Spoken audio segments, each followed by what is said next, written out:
গল্প আশিয়ানা। লেখনীতে শারমিন আক্তার বর্ষা। দ্বিতীয় সিজন। সূচনা পর্ব। কাঁচা কাঁচা রোদ মাখা সকাল, সমস্ত আকাশ শুভ্র মেঘের স্রোতে ঝরে পড়েছে পৃথিবীর বুকে। রাস্তার দুধারে সবুজ গাছপালায় আঁকাবাঁকা, শুভ্র দিনে গাছ ঘেঁষে উঠছে পাখপাখালি। পাখির কিচিরমিচির শব্দে মুখরিত চারপাশ। আনন্দিত হাওয়ার তালে তালে প্রজাপতি উড়ে আসছে। লঘু গতিতে ছুট যাচ্ছে সময়ের স্তূপ, নদীর বুকে নিবিড় জলতরঙ্গের শ্বেত। মাঠের মধ্যখানে কতগুলো গরু একমনে ঘাস ছিঁড়ছে। গাছের তলায় ঝরে আছে জীবন্ত ফুলের বিলাস। চতুর্দিক কি শান্ত। গাছের ডালপালার ফাঁক ফোকর দিয়ে এক ফালি সোনালি রোদ্দুর এসে রোদেলার মুখমণ্ডলে আছড়ে পড়ছে। ঝিকঝিক আলোর পরশ লাগলো রোদেলার চোখে মুখে। বাতাসের হিল্লোলে কপাল দিকের কিছু চুল অগোছালো ভাবে উড়তে আরম্ভ করে। গাড়ি চালাচ্ছে সেহরিশ, ফাঁকে ফাঁকে এক পলক দুপলক রোদেলার ঘুমন্ত মুখটার দিকে চোখ বুলিয়ে দেখল। এক রাতে বিশ্রীভাবে মেয়েটার জীবন পাল্টে গেল। সেহরিশ গাড়ি থামালো। একটু ঝুঁকে এসে রোদেলার মুখটা গভীরভাবে লক্ষ্য করছে। গালের ওপর 5 আঙুলের দাগ স্পষ্ট ফুটে আছে। সেহরিশের রাগ ক্রমশ বৃদ্ধি পেল। রাগ ও ক্ষোভে চোয়াল শক্ত হয়ে গেল। যে সকল মানুষ এই ঘটনার সঙ্গে জড়িত আছে তাদের সকলকে একটা ঘরে বন্দি করে তারপর আগুন জ্বালিয়ে দেওয়ার ইচ্ছে হচ্ছে তার। ভোরবেলা সেহরিশের সঙ্গে বাড়ি থেকে বেরিয়ে পড়ে রোদেলা। গাড়িতে উঠে বসার পর থেকেই নিজেকে গুটিয়ে রাখে।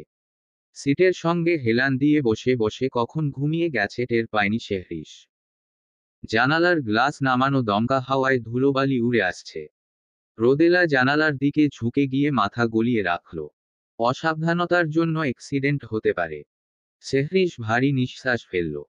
রোদেলাকে সিটে সোজাসুজি বসানোর জন্য নিজ হাতটা বাড়িয়ে দিল। সহসা রোদেলার অনুমতি ছাড়া তাকে স্পর্শ করতে ইচ্ছে করল না সেহরিশের। পরক্ষণেই ইতস্ততবোধ করে হাতখানা নামিয়ে ফেলল। সেহরিশ উঁচু গলায় রোদেলাকে ডেকে বলল, রোদ। রোদেলা। রোদেলার শ্রবণেন্দ্রিয়ে সেহরিশের কণ্ঠস্বর পৌঁছালো। সে হম্বিতম্বি করে নড়েচড়ে উঠে বসল। হাতের উল্টোপিঠে ধীরে ধীরে চোখ কচলাতে শুরু করে। রোদেলা সেহরিশের মুখপানে তাকালো। মুহূর্তেই ঘুম ছুটে গেল তার কম্পিত গলায় শুধাল, আমায় ডেকেছেন? সেহরিশ বলল, হ্যাঁ। অ্যাক্সিডেন্ট হতে পারে, জানালার ওপর থেকে মাথা সরাও। রোদেলা মুখে কিছু বলল না। যথাসম্ভব ভয়ভীতি লুকিয়ে নিজেকে গুটিয়ে নিল। চারপাশে পিনপতন নীরবতা শোভমান। সেহরিশ গম্ভীরচিত্তে বসে থাকল। রাস্তা ফাঁকা। গাজীপুর আসতে 3 ঘন্টার বেশি সময় লাগল না। বাড়ির গেইটের কাছাকাছি এসে গাড়ি থামালো সেহরিশ। এরপর গাড়ি থেকে নেমে বাড়ির সদর দরজার দিকে এগিয়ে গেল, তারপর কলিং বেল চাপল। রোদেলা ধীরগতিতে গাড়ি থেকে নামল। এরপর সেহরিশের পিছু পিছু সদর দরজার কাছে এসে দাঁড়াল। সকাল 7টা বাজে। তূর্ণ ঘুমে বিভোর হয়ে আছে। আচমকা কলিং বেলের আওয়াজ শুনতে পায়। ঘুম ঘুম চোখে তাকিয়ে ফোনে সময় দেখল। সে সময় সেহরিশের কল আসলো। মাথার চুলগুলো এলোমেলো ভাবে কপালে ছড়িয়ে আছে তূর্ণর। সে কোনোরকম বিছানা ছেড়ে উঠে যায়। তারপর সিঁড়ি ভেঙে প্রথম তলায় আসে। সদর দরজা খোলা মাত্র সেহরিশের মুখখানা দেখে তূর্ণ ঠোঁটে একগাল হাসি লেপ্টে নিয়ে বলল, ওয়েলকাম ব্যাক। সেহরিশের পাশে রোদেলাকে দেখামাত্র তূর্ণর কপাল দিকের চামড়ায় কিঞ্চিৎ ভাঁজ পড়ল। ঠোঁট থেকে হাসিটুকু নিমিষেই হারিয়ে যায়। তূর্ণ বিরসমুখে সেহরিশকে জিজ্ঞেস করল, রোদেলা আর তুই একসঙ্গে কিভাবে পসিবল? সেহরিশ শক্ত কণ্ঠে বলল, ভাবি বল। তূর্ণ বিস্ময়ভিভূত চমকে উঠল। ডান ভ্রু উঁচু করে সেহরিশকে দেখল। রোদেলা কিংকর্তব্যবিমূঢ় দাঁড়িয়ে আছে। তূর্ণ ম্লান কণ্ঠে জিজ্ঞেস করল, ভাবি? সেহরিশ ওর শরীর থেকে জ্যাকেট খুলে ড্রয়িং রুমের সোফার ওপর রাখে। এরপর টি শার্টের হাতা ফোল্ড করতে করতে কনুই পর্যন্ত গুটিয়ে নিল। রান্নাঘরের দিকে যেতে যেতে রাতের ঘটনা বৃত্তান্ত বর্ণিত করল সেহরিশ। রোদেলা হেঁটে এসে তূর্ণর পাশাপাশি দাঁড়ালো। তূর্ণ বোকা বোকা চোখে রোদেলার মুখের দিকে তাকিয়ে। সেহরিশ রান্নাঘর থেকে বের হয়ে এসে রোদেলার মুখোমুখি দাঁড়ায়। এরপর পূর্বের চেয়ে আরো শক্ত কণ্ঠে বলল, আইস ব্যাগ নাও। রোদেলা মাথা নিচু করে স্থির দাঁড়িয়ে আছে। সেহরিশ কি বলল সে যেন শুনতে পায়নি। সেহরিশ চোখ দুটো ছোট ছোট করে দুর্বোধ্য দৃষ্টি ফেলল রোদেলার ওপর। চোয়ালদয় শক্ত করে ধমক দিয়ে বলল, নাও বলছি। তূর্ণ এখনো বিশ্বাস করতে পারল না যেন। সে ড্রয়িং রুমে পায়চারি করতে লাগলো। আর একটু পরপর ঘুরে সেহরিশকে দেখছে। সেহরিশ সামনে সামনে হেঁটে যাচ্ছে, রোদেলা তাকে অনুসরণ করছে মাত্র। চার দেয়ালের একটা রুমে এসে থামল। সেহরিশ তার গম্ভীর স্বভাব বজায় রেখে বলল, আমি যতদিন বাংলাদেশে আছি তুমি এই ঘরে থাকবে। আমার সাথে তোমার নাম যুক্ত হওয়ায় তোমাকে অবশ্যই আমার সাথে ইতালি যেতে হবে। আজ থেকে তুমি আমার। সেহরিশ শার্টের দুটো বোতাম খুলতে খুলতে রুম থেকে বেরিয়ে গেল। রোদেলা আগে একবার সেহরিশের বাড়িতে এসেছিল। এই রুমটার সঙ্গে সে পরিচিত। জোজোকে এই রুম থেকেই নিয়ে যায় সে। তখন সেভাবে খেয়াল করে দেখেনি কিছুই। রোদেলা বিছানার উপর বসে রুমের ছোট বড় জিনিসগুলো চোখ বুলিয়ে দেখতে লাগলো।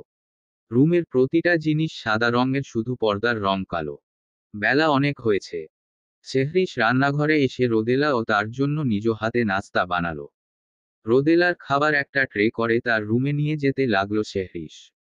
অনুমতি ছাড়াই সেহরিশ রুমে ঢুকলো, সহসা তাকে দেখে রোদেলা দাঁড়িয়ে গেল। আর চোখে রোদেলাকে আপাদমস্তকে এক পলক দেখে হাতের ট্রে ছোট্ট টেবিলের ওপর রেখে সেহরিশ গম্ভীর কণ্ঠে বলল, প্রথমবার রুমে খাবার নিয়ে এলাম। এরপর নিজের খাবার নিজেকেই তৈরি করতে হবে। এটা আমার বাড়ি, তাই তোমাকে আমার মতো করে চলতে হবে। বসতে বললে বসবে, আর দাঁড়াতে বললে দাঁড়াবে। ক্লিয়ার? রোদেলা নিশ্চুপ, মুখে কোনো রা নেই। সেহরিশের কথা শুনে ডানে মাথা নাড়াল শুধু।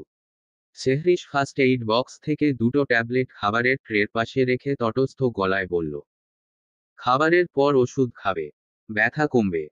রোদেলা নীরব ভঙ্গিতে খাবার সামনে নিয়ে বসে আছে। সেহরিশকে সামনে রেখে খেতে সংকোচ হচ্ছে তার। রোদেলা শুকনো গলায় বলল, আপনি খাবেন না? সেহরিশ গম্ভীর কণ্ঠে বলল, আমার স্নান প্রয়োজন, খাবার পরে খাবো। সেহরিশ একটা তোয়ালে নিয়ে তাৎক্ষণিক বাথরুমে ঢুকে দরজা বন্ধ করে দিল। হাত বাড়িয়ে শাওয়ার অন করে তার নিচে দাঁড়ায়। টপ টপ করে ঝিরিঝিরি পানি পড়ছে। সেহরিশ ঘন ঘন নিঃশ্বাস ফেলে বুক হালকা করল। বুক ধুক ধুক করছে, ডান হাতখানা হৃৎপিণ্ডের ওপর রাখে। সেহরিশ এক হাতে কপালের চুলগুলো সরিয়ে পেছনে দিকে ফেলল। এরপর ভেজা শরীরে বাথরুমের আয়নার সামনে গিয়ে দাঁড়ালো। সেহরিশ রোষপরবশ গম্ভীর কণ্ঠে বলল, কেন আমি রোদেলার সাথে এমন আচরণ করছি যে সে কেবল একটি বস্তু? কথাটি বলে আয়নার নিজ প্রতিবিম্বর থেকে মুখ ঘুরিয়ে ফেলল। ভেজা ফ্লোরের দিকে তাকিয়ে সেহরিশ অকপটে বলল, রোদেলার সামনে আমার কি হলো জানি না। অদ্ভুত এক উন্মাদনা আসে শরীরের ভেতরে। আমি একটা কথা বলতে যাই আর মুখ খুলতেই আরেকটা বলি। রোদেলা, রোদেলা। আমি নিশ্চিত যে সে মনে করে আমি উদ্দেশ্যমূলকভাবে তার প্রতি খারাপ আচরণ করি। সেহরিশ স্নান সেরে রুমে এলো। রোদেলা নেই। ফরমাল পোশাক পরে, ব্রু কুঁচকে রোদেলাকে খুঁজতে খুঁজতে নিচে নেমে আসলো সেহরিশা। দেখল রোদেলা নিচতলার একটা রুমে বসে খাবার খাচ্ছে। দরজার আড়ালে দাঁড়িয়ে রোদেলার খাবার খাওয়া দেখে কুটিল হাসল সেহরিশ। ফ্রিজ থেকে ঠান্ডা পানির বোতল বের করে তুর্ন। এরপর শুকনো গলা ভিজিয়ে নিতে নিতে ড্রয়িং রুমে এসে দাঁড়ালো। শীঘ্রই তুর্ন লক্ষ্য করে সেহরিশ দরজার আড়ালে লুকিয়ে রোদেলার দিকে তাকিয়ে হাসছে। সেহরিশের ঠোঁটের হাসি দেখে তুর্না অবাক, স্তব্ধ হয়ে দাঁড়িয়ে রইল। ঠোঁট দুটো আলগা হলো, মুখের ভেতরকার পানি আস্তে আস্তে বেরিয়ে চিবুক ভিজে যাচ্ছে। আচমকা সেহরিশ তুর্নর দিকে তাকালো। হতভম্ব সে সোজা হয়ে দাঁড়ালো, এরপর ঠোঁট কামড়ে ধরে খাবার টেবিলের দিকে হাঁটা দিল। তুর্ন বোতল হাতে হেঁটে এলো সেহরিশের পিছু পিছু। সেহরিশ তার জন্য নাস্তা বানিয়ে টেবিলে রেখে যায়।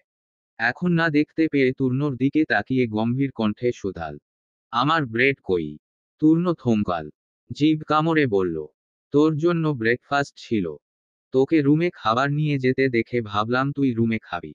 আর আমার জন্য খাবার টেবিলে রেখে গেছিস। তাই আমি খেয়ে ফেলছি। সেহরিশ এক হাত চেয়ারের ওপর রাখে এবং তার তীক্ষ্ণ দৃষ্টি নিক্ষেপ করে তুর্নর ওপর। তুর্ন শুকনো ঢোক গিলল, আমতা আমতা করে বলল, ইউটিউব দেখে রান্না শিখেছি। 2 মিনিট দাঁড়া, আমি তাড়াতাড়ি নাস্তা করে দিচ্ছি। তুর্ন রান্নাঘরে এলো। সে কি করবে বুঝতে পারছে না। একটু পর একটা প্যান নিল। চুলোয় প্যান বসানোর পর অল্প অল্প করে তেল ও সব মশলা দিয়ে এক মগ পানি ঢেলে দিল, সহসা প্যানে আগুন ধরে যায়। প্রথমবার রান্না করতে এসে প্যানে আগুন ধরিয়ে ফেলছে। দরজার কাছে এসে তুর্ন শক্ত হয়ে দাঁড়িয়ে রইল। এরপর মাথা গলিয়ে দেখল শেহরিশ খাবার টেবিলে বসে খাবারের জন্য অপেক্ষা করছে। তূর্ণ নাস্তা বানানোর জন্য ফিরে এলো। এরপর বেকন, সসেজ, ডিম, মটরশুঁটি, টমেটো, মাশরুম এবং শেষে কফি দিয়ে একটি সাধারণ ইংরেজি ব্রেকফাস্ট তৈরি করে। শেহরিশ অবাক চোখে তাকালো তূর্ণর দিকে। তূর্ণকে দেখে তার মুখ গর্বে জ্বলজ্বল করছে। শেহরিশ ঠোঁটে হাসি নিয়ে খেতে লাগল। সামান্য খাবার মুখে নিতে শেহরিশের মুখখানা বিকৃত হয়ে উঠল। ঠোঁটজোড়া উল্টে চোখের বিস্ফোরিত ও বিমূঢ় অবস্থায় একদৃষ্টে চেয়ে থাকল তূর্ণর দিকে।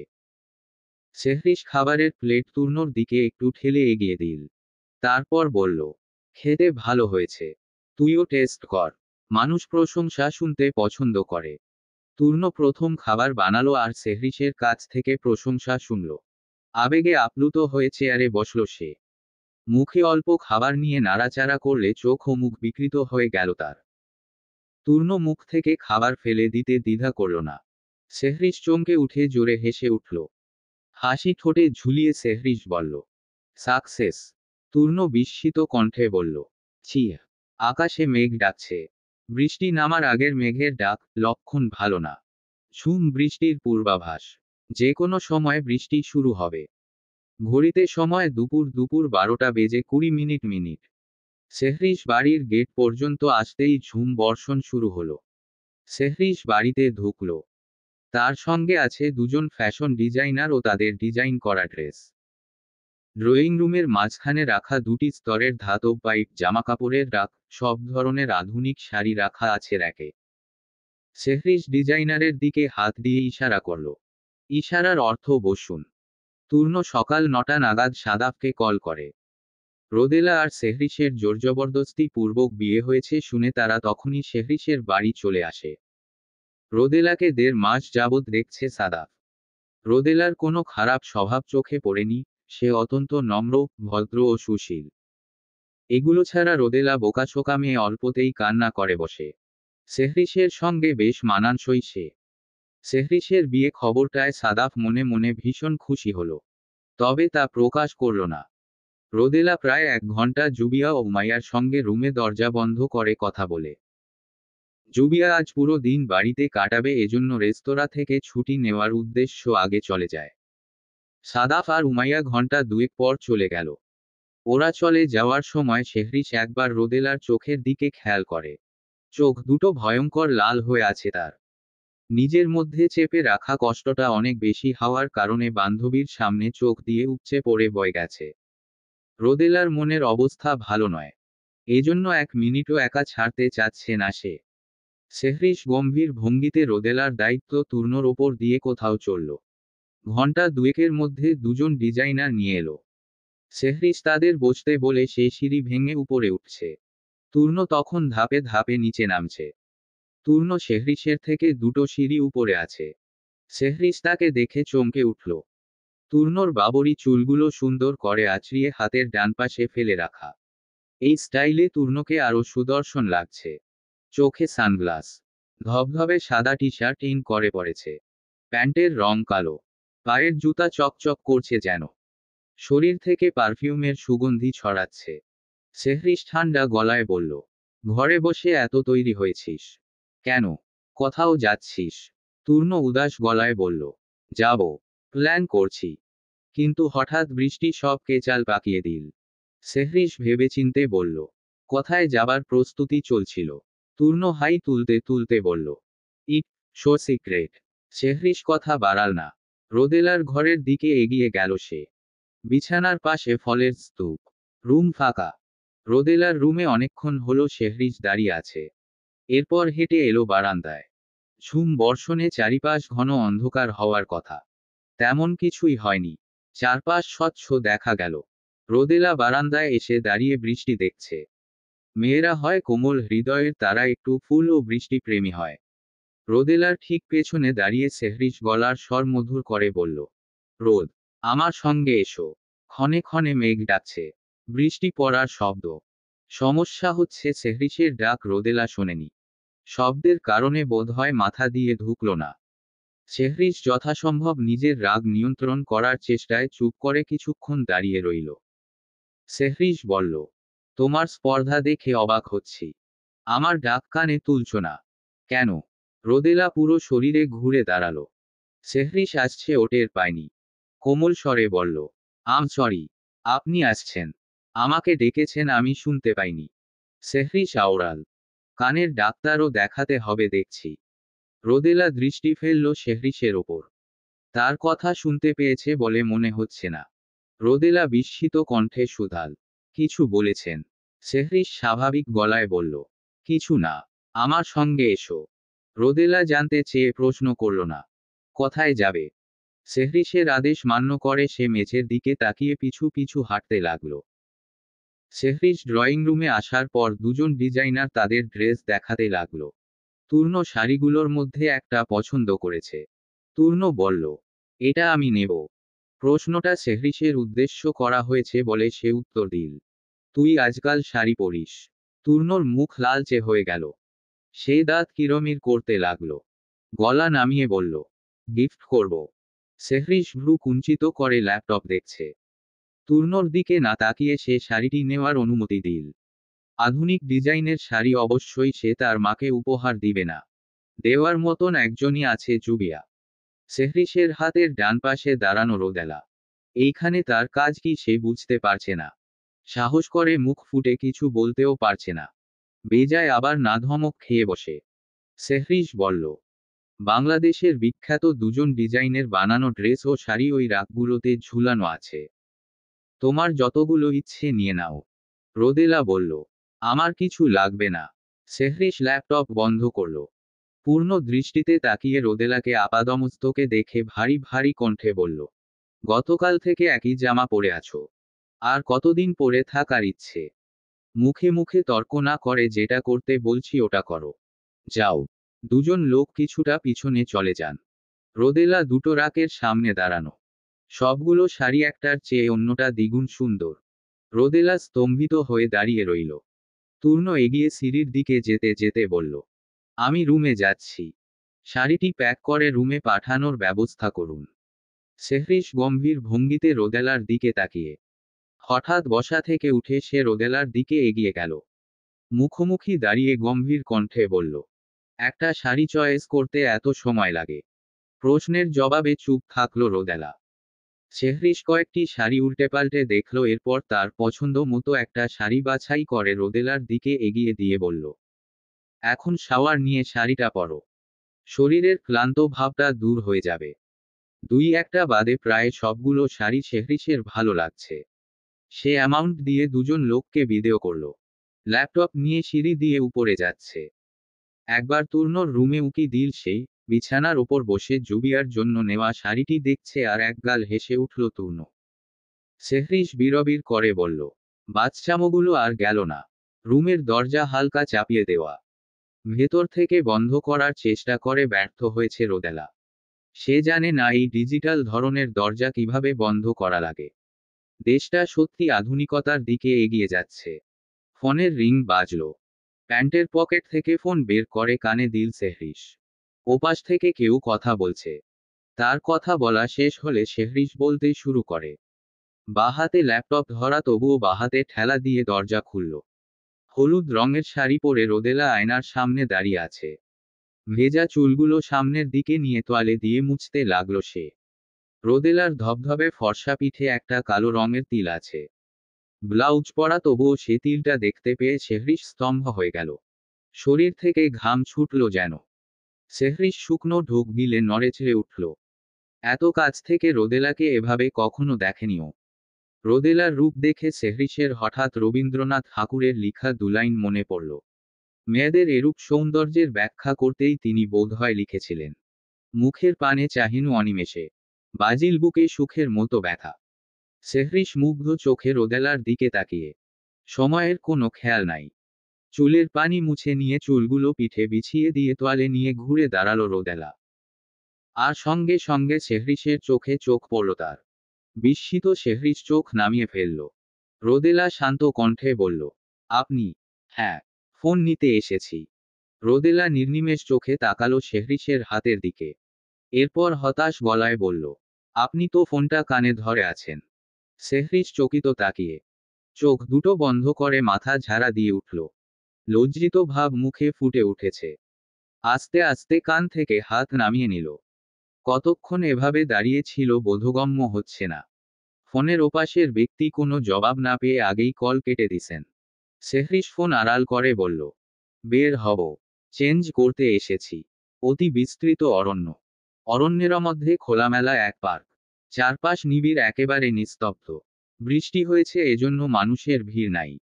তূর্ণর জন্য দীর্ঘ সময় ধরে অপেক্ষা করছে জুবিয়া। একজন তরুণ জুবিয়ার কাছে আসলো। অতি বিনয়ের সঙ্গে জিজ্ঞেস করল, কি নিবেন ম্যাম? জুবিয়া মৃদু হেসে বলল, আমার সঙ্গে আরও একজন আছে। সে পথেই আছে। উনি আসলে পরে অর্ডার দিব। Okay ma'am. তরুণ ছেলেটি চলে গেল। ক্ষীণ সময় পর একসঙ্গে 5টা গাড়ি দেখা গেল। গাড়িগুলো এক সারিতে থামল। 2টা গাড়ি থেকে মানুষ নেমে মাঝখানের তৃতীয় গাড়ির দরজার দিকে ছুটে এসে দরজা খুলল। জুবিয়ার মনে হলো এটা তূর্ণ। সেলিব্রিটিরা নিজেদের সেফটি বজায় রেখে এভাবে চলাচল করে। এখানে আসার পথে জুবিয়ার জন্য ফুল নিয়ে আসে তূর্ণ। এক তোড়া ফুল জুবিয়ার দিকে বাড়িয়ে নিয়ে সে একটা চেয়ারে বসল। জুবিয়া আগ্রহ নিয়ে জিজ্ঞেস করল, সেই কখন থেকে অপেক্ষা করছি। এত দেরি হলো কেন? তূর্ণ বলল, দেরি হয়েছে কারণ সেহরিশের সঙ্গে থানায় যেতে হয়েছিল। থানায় কেন? তূর্ণ এ পর্যায়ে হালকা জুবিয়ার দিকে ঝুঁকে এলো। তারপর কথা গুছিয়ে বলল, সিরাজগঞ্জে একবার সেহরিশের ওপর অ্যাটাক হয়। সিরাজগঞ্জের এসপি কালিয়াকৈর থানায় আসছেন। ওনার সঙ্গে কথা বলতেই যাওয়া। অ্যাটাক কারা করেছিল তারা এখনো বের করতে পারেননি। জুবিয়া মৃদু গলায় বলল, সেহরিশ ভাইয়ের সঙ্গে এমন আগেও হয়েছে। হ্যাঁ। তাহলে উনি এভাবে একা চলাফেরা করেন কেন? তার উচিত আপনার মতো বডিগার্ড রাখা। তূর্ণ চোখ ছোট ছোট করে বলল, আমার প্রশংসা করছো নাকি খোঁটা দিলে? জুবিয়া ঠোঁট মিলিয়ে হাসল। তূর্ণ বাহিরের খাবার খায় না। জুবিয়া সঙ্গে থাকলে ওর মন রাখার জন্য অল্প খাওয়া হয়। প্রিয় মানুষের খুশির সামনে সব কষ্ট যেন হার মানে। জুবিয়া ফুলের তোড়াটা আবার হাতে নিল, প্রাণভরে ঘ্রাণ নিয়ে বলল, রোদেলা কেমন আছে? ওখানে ঠিকঠাক মতো মানিয়ে নিয়েছে তো? সেহরিশ ভাইয়ের আচরণ কেমন ওর সঙ্গে? তূর্ণ তৃপ্তির হাসি হাসল। ভালো আছে। রাস্তার দুধারে খালবিল ভরা পানি। ঢেউয়ে সড়কে পানি উঠে আসছে। আচমকা জুবিয়া ও তূর্ণর পা ভিজিয়ে দিয়ে গেল। জুবিয়া ছোট্ট কিশোরীর মতন খিলখিলিয়ে হেসে উঠল। তূর্ণ ওষ্ঠদ্বয় প্রসারিত করে হেসে জুবিয়ার কাছাকাছি এসে দাঁড়াল। এরপর শত জোরতা সংকোচ ভেঙে তার হাতখানা ধরে বলল, উইল ইউ ম্যারি মি? না। না। মানে? জুবিয়া তূর্ণর হাতখানা ধরে সরিয়ে দিল। সামনে একটু হেঁটে এসে বলল, এখন না। এখন না। কখন? পরে। আর কত পরে? সবাই বিয়ে করে ফেলছে। শুধু আমারই বিয়ে হচ্ছে না। এত কিসের তারা? তূর্ণ হেঁটে জুবিয়ার সামনে এসে দাঁড়িয়ে পড়ল। শুক্ল গলা পরিষ্কার করে হাসি হাসি মুখে বলল, আমি কিন্তু ভয়ঙ্কর রোমান্টিক। যদি তুমি থাকো রাজি, বছর ঘুরতেই ডাউনলোড করব বেবি। জুবিয়া চোখ বড় বড় করে তাকালো। সহসা অস্ফুট স্বরে বলল, অসভ্য। হুট করে জুবিয়ার দুগালে হাত রাখে সে। এরপর দুষ্টু হাসি হেসে তূর্ণ বলল, তুমি আমার সাপ। আমি দুধ কলা দিয়ে তোমাকে পুষব। জুবিয়া হঠাৎ তূর্ণর চিবুকে হাত রাখল। সহসা ধাক্কা দিয়ে তাকে নিজের সামনে থেকে একটু দূরে সরিয়ে দিল। জুবিয়া উত্তেজিত কণ্ঠে বলল, আমি সাপ। আপনার কখনো বিয়ে হবে না। তূর্ণ আহত হওয়ার নাটক করে হাত দুখানা বুকে চাপ দিয়ে ধরে, তারপর ঠাট্টা করে বলল, তুমি এই কথা মুখেও এনো না জুবিয়া। আমি যদি সিঙ্গেল মারা যাই, আমার অনাগত বাচ্চারা আমাকে অভিশাপ দিবে তো? ঘুম ভাঙার পরপর ঘড়ি দেখতে চায় রোদেলা। দুহাতে চোখজোড়া কচলাতে কচলাতে দেয়ালের দিকে তাকালো। সেহরিশের ঘরে কোনো দেয়ালঘড়ি নেই। সেহরিশের দেয়ালঘড়ি দেখার প্রয়োজন পড়ে না, সময় জানতে হলে হাতঘড়ি কিংবা ফোনে সময় দেখে নেয়। রোদেলা বুঝে উঠতে পারল না এখন কটা বাজে। সেহরিশ তার রুমটায় রোদেলাকে থাকতে দিয়ে ও পাশের ঘরটা দখল করেছে। রোদেলা বিছানা ছেড়ে উঠে দাঁড়ালো। অনেকটা সময় শুয়ে থাকায় শরীরটা মেজমেজ করছে। পিঠের দিকে খানিক ব্যথা করছে। বালিশ দুটো জায়গায় ঠিকঠাক মতো গুছিয়ে রেখে সে জানালার দিকে পা বাড়াল। এক হাতে জানালার থাই খুলে দিতে সুরসুর করে উষ্ণ হাওয়া রুমে ঢুকে এলো। আকাশটা আজ স্বচ্ছ, রোদের তেজ তেমন নাই। বাতাসের উষ্ণতায় আন্দাজ করা যাচ্ছে এখনো 6টা বাজেনি। রোদেলা বাথরুমে চলে গেল, ব্রাশ করে ও ফ্রেশ হয়ে বেরিয়ে এলো। সিঁড়ি দিয়ে নিচে নামতে নামতে একবার আবারও শেহরিশের বাড়িটা দেখল, রান্না ও আশেপাশে কয়েকটা রুম খুঁজে একটা ঝাড়ু পেল সে। ইচ্ছে হলো ঝাড়ু দিয়ে তারপর সকালের নাস্তা বানাবে। ঝাড়ু নিয়ে সিঁড়ি দিয়ে উঠতে সময় তূর্ণর মুখোমুখি পড়ল। অপ্রস্তুত হয়ে একটু হাসল রোদেলা। তূর্ণ ভ্রুযুগল কুঁচকে ফেলল। এরপর ও বিরস মুখে শুধাল, এটা কি? ঝাড়ু। ঝাড়ুটা আমি দেখতেই পাচ্ছি। ঝাড়ু নিয়ে কোথায় যাওয়া হচ্ছে? ঝাড়ু দেওয়ার জন্য উপরে যাচ্ছিলাম। রাখো, এসব তোমার কাজ নয়। 7টা বাজে, কাজের লোকেরা এসে তাদের কাজ করবে। তুমি এসব করছো, শেহরিজ দেখলে কি হবে? একবার ভেবে দেখেছো? অবাক হলো তূর্ণ বিস্মিত কণ্ঠে বলল। কিন্তু আমি করলে দোষ কোথায়? তুমি বোধহয় ভুলে যাচ্ছ, তুমি আর তুমি নেই। তুমি এখন সেহরিশ ফাতিন চৌধুরীর স্ত্রী। কাজের লোকেরা যদি দেখে তুমি এসব করছো, তারা কানাকানি করবে। ব্যাপারটা ভালো হবে না, লোকে বলবে নতুন বউকে দিয়ে কাজের লোকের মতন খাটাচ্ছে। আমাদের গ্রামে তো এটা এক নিয়মের মধ্যে পড়ে, নতুন বউকে সকাল সকাল ঘুম থেকে উঠে ঘর ঝাড়ু, উঠোন ঝাড়ু, এমনকি অন্যান্য কাজও করতে হয়। তূর্ণ অসহায় চাহনিতে চেয়ে থাকল। একটু পর বলল, অন্যরা কি করলো না করলো সেসব দেখার বিষয় না। তুমি করতে পারবে না। সেহরিশ রাগ করলে কি করতে পারে তুমি জানো না ভাবি? তূর্ণর মুখে প্রথমবার ভাবি ডাকটা শুনে একরাশ বিস্ময় নিয়ে তাকিয়ে থাকল রোদেলা। ঝাড়ু রাখতে রাখতে বলল, আপনারা নাস্তায় কি খাবেন? আমায় বলুন, আমি বানিয়ে নিয়ে আসছি। তূর্ণ কি সব খাবারের নাম বলল। এসব খাবারের নাম রোদেলা আগে কখনো শোনেনি। রান্নাঘরে এসে সে জিনিসপত্র খুঁজে খুঁজে দেখল কোন ড্রয়ারে কি রাখা আছে। এরপর ফ্রিজের সামনে এসে দাঁড়িয়ে রইল। বাঙালি খাবার রান্না করার মতন কোনো সবজি নেই। তূর্ণ যেসব খাবারের নাম বলেছে সেগুলো কি কি দিয়ে বানাতে হয় রোদেলা জানে না। এখানে দাঁড়িয়ে কি দেখছো? হঠাৎ পুরুষের কণ্ঠস্বরে প্রশ্ন শুনে রোদেলার সর্বাঙ্গ কেঁপে উঠল যেন। শুকনো ঠোঁট জোড়া কামড়ে ধরে একপাশ হয়ে দাঁড়ালো ও। শরীর থরথর করে কাঁপছে। ঠান্ডা লাগলে যেমন নাক বন্ধ হয় আর নিঃশ্বাস নিতে কষ্ট হয়, তেমন রোদেলার নিঃশ্বাস যেন বন্ধ হয়ে আসছে। সেহরিশ একটু ঝুঁকে এলো, রোদেলাকে দেখে সে স্বাভাবিক কণ্ঠে বলল, দম ফেলছো না কেন? শ্বাস নাও। শেষের কথাটা একটু ধমকের স্বরেই বলল সেহরিশ। রোদেলা নাক দিয়ে নিঃশ্বাস নিতে পারছে না। মুখ খুলে ভারী ও ঘন ঘন নিঃশ্বাস নিল। সেহরিশ ফ্রিজ থেকে ঠান্ডা পানির বোতল বের করল। রোদেলার দিকে না তাকিয়ে প্রশ্ন করল, ফ্রিজে কি খুঁজছো? জিভের আগা দিয়ে শুকনো ঠোঁট জোড়া হালকা ভিজিয়ে নিল রোদেলা। কাপা কাপা গলায় বলল, আপনাদের জন্য নাস্তা বানাতে চাই। কি বানাবো? বুঝতে না পারায় তূর্ণ ভাইয়াকে জিজ্ঞেস করেছি, উনি কি সব নাম বললেন।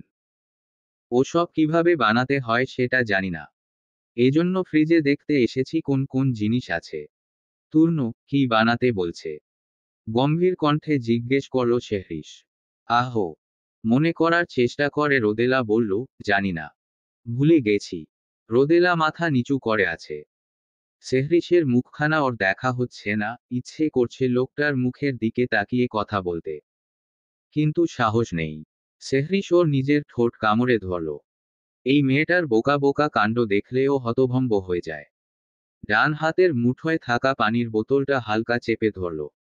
পূর্বের থেকে দ্বিগুণ গম্ভীর কণ্ঠে বলল, রান্না করার জন্য তোমাকে কে বলেছে? কেউ বলেনি। আমি ইচ্ছে করে রাঁধতে আসছি। সেহরিশের বুক ভারী হয়ে আসলো। রোদেলার ঠোঁটজোড়া ভীষণ সুন্দর, ওর মুখের দিকে তাকালে চোখ দুটো গিয়ে আটকে যায় ঠোঁটের ওপর। কথা বলার সময় ভীষণ বাজেভাবে আকৃষ্ট করে সেহরিশকে। ইচ্ছে করে সহসা নিজের চোখ দুটো অন্য দিকে সরিয়ে ফেলল সেহরিশ। এরপর ড্রয়িং রুমের দিকে যেতে যেতে বলল, ফ্রিজে অনেক কিছুই আছে, সেসব থেকে নিজের ইচ্ছে মতো কিছু বানিয়ে ফেলো। আমরাও খেয়ে দেখি তুমি কেমন রাঁধতে পারো। রোদেলা হাসল। ও ভাবেনি সেহরিশ রাজি হবে। তূর্ণ অবসরে বসে গেম খেলে কিংবা কার্টুন দেখে, এখন আবার নতুন করে আরও একটি কাজ যুক্ত হয়েছে। সময় পেলেই ফোনটা কানের সঙ্গে লাগিয়ে রাখা। সেহরিশ সোফায় বসল।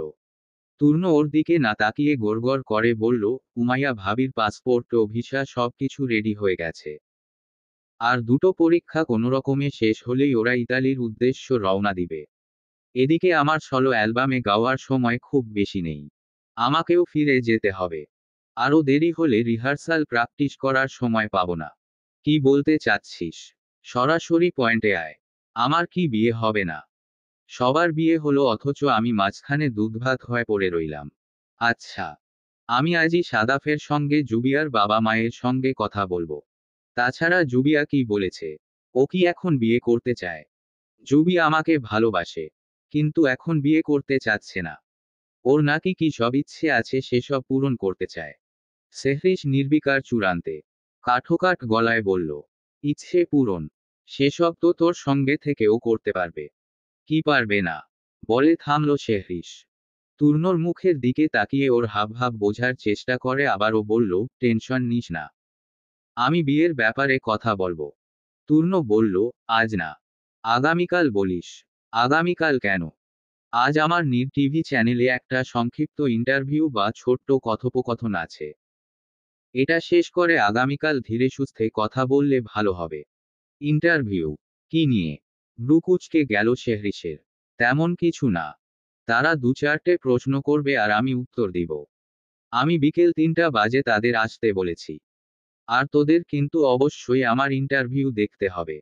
শেহরিশ কথা বাড়াল না। সন্তর্পণে রিমোট নিয়ে চ্যানেল পাল্টে ফেলল।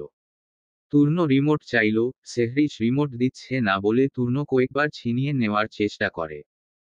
হাঁপিয়ে ওঠে বসে পড়ল। সেহরিশ আরাম করে বসে আছে দেখে তূর্ণ হঠাৎ ওর কোলে বসে পড়ল। ওর দাবি রিমোট না ছাড়লে সেই কোল থেকে উঠবে না। রান্না সেরে ওদের ডাকতে এলো রোদেলা। রোদেলাকে দেখে তূর্ণ উঠে গেল। এরপর ডাইনিং টেবিলের দিকে এগিয়ে যেতে যেতে শাহাদাত আঙুল সোজা করে শেহরিশকে বলল, দেখে নিব তোকে। আমারও সময় আসবে। বাঙালি রান্না দেখে মলিন মুখে তাকিয়ে রইল তূর্ণ। সেহরিশের ভয় সে চুপচাপ চেয়ার টেনে বসে গেল। সেহরিশ এলো। টেবিলের ওপর সাজানো খাবার আইটেমগুলো দেখে সে চমকাল। বলল, এই অল্প সময়ে এত কিছু কিভাবে বানিয়েছ? রোদেলা কিছু বলল না। দুজনের প্লেটে খাবার বেড়ে দিল। সেহরিশ ও তূর্ণ খেতে আরম্ভ করেছে। রোদেলা চোখ বন্ধ করে ফেলল। ওদের জন্য প্রথম দিন রান্না করল। খেতে কেমন হয়েছে ভাবছে আর বুকের ভেতর ধুকপুক করছে। সেহরিশ খেতে খেতে একবার রোদেলার মুখের দিকে তাকালো। ঠোঁট প্রসারিত করে হাসল। তূর্ণ চোখ ছোট ছোট করে সেহরিশকে দেখছে। বিড়বিড় করে বলল, নয়া নয়া প্রেম। ভালো, ভালো। 3টি বাজে। গুটি কয়েক সাংবাদিকের সামনে বসে আছে তূর্ণ। ঠোঁট জুড়ে হাসি ঝিলঝিল করছে। ক্যামেরা ও লাইটের সামনে বসে থাকতে ওর বেশ ভালো লাগে। এক একজন এক একটা প্রশ্ন করে উত্তর দিতে দারুণ লাগে ওর। পর্দায় তূর্ণকে হাসি হাসি দেখা যাচ্ছে। দেশের সবকটা নিউজ চ্যানেলে লাইভ দেখাচ্ছে ওকে। জুবিয়ার ছুটি নেই।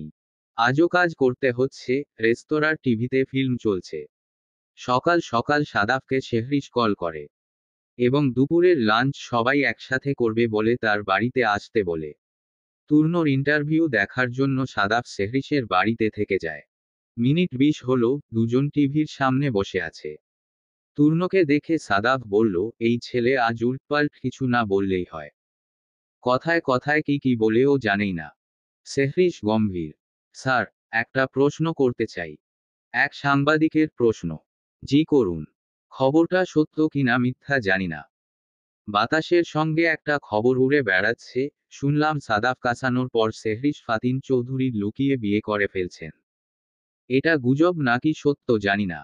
কৌতূহল থেকেই প্রশ্ন করছি। আপনি যদি একটু ক্লিয়ার করে বলেন। তূর্ণ চেহারায় গম্ভীর ভাব নিয়ে এলো। শেহরিশ ফাতিন চৌধুরী বিয়ে করেছে এটা সত্য। তবে সেটা ঘরোয়া ভাবে, লুকিয়ে নয়। ওর ইচ্ছেতে বিয়েতে তেমন হৈহুল্লোড় বা কোনোরূপ আয়োজন হয়নি। স্যার, আপনারা ইতালি থেকে দেশে আসছেন কি বিয়ে করার জন্য? অন্যজনের প্রশ্ন। তূর্ণ হকচকিয়ে গেল। এই প্রশ্নটা সে কিভাবে দিবে? জন্ম, মৃত্যু, বিয়ে এই 3টি বিষয় মানুষের হাতে নেই। একমাত্র আল্লাহ তায়ালার ইচ্ছেতে সব হয়। আল্লাহ ইচ্ছে করছেন বলে ওদের বিয়ে হয়েছে। আল্লাহর হুকুম না থাকলে হতো না। আপনারা তো মিলিয়ন মিলিয়ন টাকার মালিক। অথচ সাদাফ ও সেহরিশ স্যার বিয়ে করছেন সাধারণ পরিবারের মেয়েদের। এর পিছনে কি কারণ? কোনো কারণ নেই। সবকিছুর ঊর্ধ্বে মন বলে একটি বস্তু রয়েছে। প্রেমে পড়েছে বলে বিয়ে করে নিয়েছে। তাছাড়া সারা জীবন সিঙ্গেল থাকবে এমন কোনো প্রতিজ্ঞা ওরা করেনি। বিয়ের বয়স হয়েছে আর বিয়ে করা সুন্নত। আপনি এখনো বিয়ে করছেন না কেন তূর্ণ স্যার? চতুর্থ একজন জিজ্ঞেস করলেন। তূর্ণ বলল, আমি এখনো বাচ্চা। বউ সামলাতে পারবো না বইকি বিয়েটা করছি না। হাসি হাসি মুখেই কথাটা বলল তূর্ণ।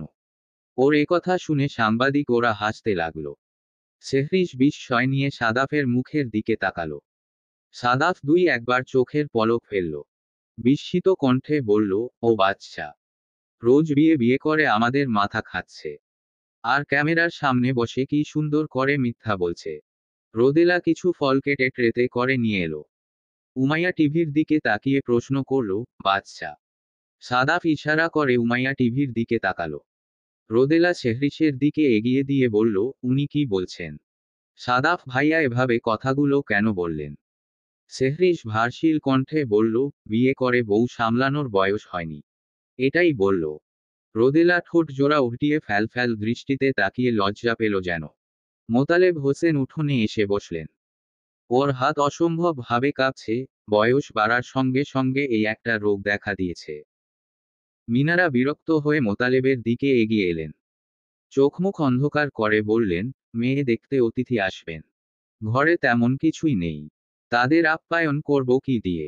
মোতালেব বললেন, তুমি তো রান্নায় খুব পটু। নিজের হাতের সেই সব স্পেশাল রান্নাগুলো করে ফেলো। মেয়ে দেখতে এসে তারা আর কতই বা খাবেন। তাছাড়া জুবিয়াকে কারা দেখতে আসবে ঘটক জন্টু খোলাসা করে কিছুই বলেননি। যারাই দেখতে আসুক তাদের সামনে ভালমন্দ কিছু খাবার রাখতে তো হবে। তুমি এখনই বাজারে যাও। এই মাসে জুবিয়া যা বেতন পাঠিয়েছিল ওগুলো থেকে অল্প খরচ করে কিছু কিনে নিয়ে আসো। তা না হয় আমি কিনে নিয়ে আসলাম। তুমি সময় মতো রাখতে পারবে তো? ওরা কিন্তু কিছুক্ষণ পরেই চলে আসবে। কিছুক্ষণ বলতে হাতে এখনো 4 ঘন্টা আছে। কিপটামো করো না তো, জলদি বাজারে যাও। মোতালেব চেয়ার ছেড়ে উঠে দাঁড়ালেন। এরপর বললেন, ঘরে গিয়ে দেখ আমার সাদা পাঞ্জাবির পকেটে রাখা গুলো আছে। 2000 নিয়ে এসো। 2000 দিয়ে হবেটা কি শুনি? জিনিসের যা দাম, মাত্র 2000 টাকার জিনিস চোখেও লাগবে না। ভালো ভালো জিনিস নিয়ে আসবে। ঘটকের থেকে যতটা শুনেছি পাত্র অনেক বড়লোক ঘরের ছেলে। তাদের সমাদরে কোনো কমতি হয় না যেন। আরে মিনারা এত উত্তেজিত হচ্ছ কেন? বিয়ে তো এখনো হয়নি। আর বড়লোক ঘরের ছেলের আমাদের অবস্থা দেখে বিয়ে নাও করতে পারে। তাই শুরুতেই এত খরচ করা কি ঠিক? আমি অত কথা শুনতে চাই না। আমরা গরিব হতে পারি তবে মন অনেক বড়। আর তুমি খরচের কথা চিন্তা করছো। এভাবে যদি মাসে 2-1টা পাত্রপক্ষ মেয়েকে দেখতে আসে আমি নির্ঘাত ফকির হয়ে যাব। কপালে হাত রেখে বললেন মোতালেব। কিছু ভেবে আবারও জিজ্ঞেস করলেন, তোমার মেয়েকে বলেছ আজ যে ওকে দেখতে আসবে? বলেছি, বলেছি। গতকাল গাজীপুর থেকে আসার পরপর মুখ ফুলিয়ে বসে আছে। তার ওই একটাই কথা, বিয়ে করবে না। গ্রামের হাবাগোবা ছেলে নাকি পছন্দ না। তোমার ছেলে গিয়েছিল সকালের নাস্তা দেওয়ার জন্য, সে দরজা খোলেনি। ভেতর থেকে খিল দিয়ে বসে আছে। বলে থামলেন মিনারা। মোতালেবের চোখে চোখ রেখে তটস্থ গলায় বললেন, তোমার মেয়ে তুমি একটু বোঝাও। দেখতে আসলেই তো আর বিয়ে হয় না। তাছাড়া আর্থিক বিষয়ও তো আছে। মোতালেব বিরক্ত কণ্ঠে বললেন, এত চিন্তা হলে গতকাল ঘটককে সরাসরি না করে দিলেই পারতে। সেটা না করে আরও আসার জন্য অনুমতি দিয়েছ। এই প্রথম তোমার মেয়ের জন্য বিয়ের প্রস্তাব আসছে। প্রথমবার কিভাবে না করি? তাছাড়া ওর বন্ধু রোদেলা আর উমারও তো বিয়ে হয়ে গেছে, বাকি আছে ও। আর তুমি ওকে ঘাড় থেকে নামাতে চাচ্ছ? বললেন মোতালেব। এসব কি বলছো? কোনো বাপ মা নিজের মেয়েদের নিয়ে এসব চিন্তাও করতে পারে না। আর তুমি বলছো আমি ঘাড় থেকে নামাতে চাচ্ছি? আমার সন্তান আমার কাছে বোঝা নয়, বুঝলে? মিনারা চোখ মুছতে মুছতে ঘরে ঢুকলেন। ওর জন্য এক সমস্যা, একটু কথা কাটাকাটি হলে কান্না করে ভাসিয়ে ফেলে। মোতালেব সেদিকে ভ্রুক্ষেপ করলেন না। টাকা ও বাজারথলে নিয়ে রওনা হলেন। জুবিয়া কখনো শাড়ি পরেনি। মায়ের একটা শাড়ি নিয়ে বিছানার ওপর বসে আছে। ইচ্ছে করছে এক্ষুনি পালিয়ে যেতে। সে উপায় বন্ধ। বাড়ি আসার পরপর মা হাত ব্যাগ নিয়ে নিচ্ছে। তার মধ্যে সব টাকা ও ফোন আছে। বাবা অনুরোধ করেছে বলে পাত্রের সামনে যেতে রাজি হয়েছে জুবিয়া। শাড়ি পরতে জানে না, বিষয়টি এমন নয়। ও খুব সুন্দর করে শাড়ি পরতে ও পরাতে জানে। আজ হাত অচল হয়ে গেছে এমন লাগছে। বিছানার ওপর শাড়িটা রেখে সোজা হয়ে বসল জুবিয়া। চোখের পাতায় বারবার তূর্ণর মুখখানা ভেসে উঠছে। ওর দুষ্টুমিগুলো মনে পড়ছে। জুবিয়া চোখ বন্ধ করে ফেলল। যদি সবকিছু ঠিকঠাক হয় আর বিয়ে ঠিক হয়ে যায় সে রাতেই গাজীপুরের জন্য বেরিয়ে পড়বে। কোনো কিছুর পরোয়া করবে না। মনে একজন ও বিয়ে করবে আরেকজনকে, এটা অসম্ভব। কারো কণ্ঠস্বর কর্ণপাত হলো, প্রথমবার চিনতে পারেনি। তৃতীয়বার নাম ধরে ডাকায় জুবিয়া দ্রুত দরজা খুলে বেরিয়ে আসে। মাসুদ দাঁড়িয়ে আছেন। জুবিয়া চটজলদি এগিয়ে এলো। চেয়ার পেতে বলল, চাচা বসুন। মাসুদের মুখের দিকে তাকানো যাচ্ছে না। চোখের নিচে মাংস ফুলে ফেপে উঠেছে, চোখ দুটো লাল টুকটুকে হয়ে গেছে, মুখটা কেমন যেন দেখাচ্ছে। মানুষ মারা যাওয়ার পর রাত দিন কান্নাকাটি করলে মুখ যেমন হয় তেমন দেখাচ্ছে। মাসুদ বেশ কিছুক্ষণ পর বললেন, মারে, আজ সকালে শুনলাম তুই গতকাল গ্রামে আসছিস। তাই চট করে চলে আসলাম। আজ 3 দিন আমার রোদেলার কোনো খোঁজ খবর নাই। গতকাল বিকেলে গ্রামে আসার পর শুনতে পারি ওরা আমার রোদেলার সঙ্গে কত বড় অন্যায় করছে। আমি বাড়ি থাকলে তো এমন করতে পারতো না ওরা। সেই দুঃখে আমার ভাগ্নি আমার সাথে যোগাযোগও করে না। আমি চৌধুরী বাড়ি গেছিলাম, তারা এই সম্পর্কে কিছুই জানে না। আমার কথা শুই না যেন চমকায় গেছে। তারপর ওদের ছেলের সঙ্গে দেখা বলার চেষ্টা করে ব্যর্থ হয়। ছেলের অনেকগুলো বাড়ি আছে বলে সে কখন কোন বাসায় থাকে তারা জানে না। আমার মন কেমন যেন করে মা। তুই আমারে বল, তোর সাথে কি রোদেলার কথা হয়? আমার মেয়েটা কেমন আছে? ভালো আছে তো? জুবিয়া ভারী নিঃশ্বাস ফেলল। জি, চাচা। রোদেলা খুব সুখে আছে। যার সঙ্গে বিয়ে হয়েছে সে খুব ভালো মানুষ। আমাদের রোদেলাকে সেহরিশ ভাইয়া সব সময় সুখে রাখবে। আমি গত পরশুও গিয়েছিলাম ওর কাছে। আমাকে একবার নিয়ে যাবি? আমি নিজের চোখে ওকে একটু দেখে আসব। মিনারা এক বাটি বিস্কুট ও পানি নিয়ে এলো। মাসুদ বলল, কি করছেন ভাবি? আমাকে নিয়ে ব্যস্ত হওয়ার দরকার নাই। এসব নিয়ে যান। মিনারা বললেন, অল্প একটু খান ভাই। আজ তো আপনার এই ভাতিজিকে দেখতে আসবে। হাসি মুখে কথা বলে পাশে দাঁড়ান মিনারা। মাসুদ উঠলেন। জুবিয়ার মাথায় হাত রেখে বললেন, দোয়া রইল মা। সারা জীবন সুখী হও। জুবিয়া বলল, আমি আগামীকাল শহরে ফিরে যাব। পরীক্ষা সামনেই পড়তে হবে। চাচা, আপনি সকাল সকাল রেডি হয়ে চলে আসবেন। একসাথেই যাব। মাসুদ একটা বিস্কুট খেলেন, এরপর পানিটুকু পান করে চলে যান। মোতালেব ও সাজিদ ছোটবেলার বন্ধু। মোতালেবের চেয়ে ওর আর্থিক অবস্থা একটু ভালো। লোকটির স্ত্রী 10 বছর আগে মারা গেছেন। কোনো সন্তান নেই। স্ত্রীর চলে যাবার পর লোকটা দ্বিতীয় বিবাহ করেননি। স্ত্রীর স্মৃতি বুকে নিয়ে বেঁচে আছেন। সাজিদ মিয়ার ছাদ বিশিষ্ট একতলা বাড়ি। এ বাড়িতে তিনি একাই থাকেন। সারাদিন কাজকর্ম করে একজন কাজের মহিলা কাজ শেষে সন্ধ্যায় চলে যায়। মোতালেবের কথায় ওর ড্রয়িং রুমে পাত্রপক্ষর বসার ব্যবস্থা করা হয়েছে। খাবারের ব্যবস্থা উনিই করেছেন। এতটা আন্তরিকতা দেখানোর জন্য মিনারা লজ্জায় পড়ে যান। বিকেল 4টা বাজে ঘটক পাত্রপক্ষ সঙ্গে নিয়ে সাজিদ মিয়ার বাড়িতে উপস্থিত হয়। চৌধুরী পরিবারকে দেখে আঁতকে ওঠেন সাজিদ ও মোতালেব। তূর্ণ ওর মা ও বাবার পাশে বসে।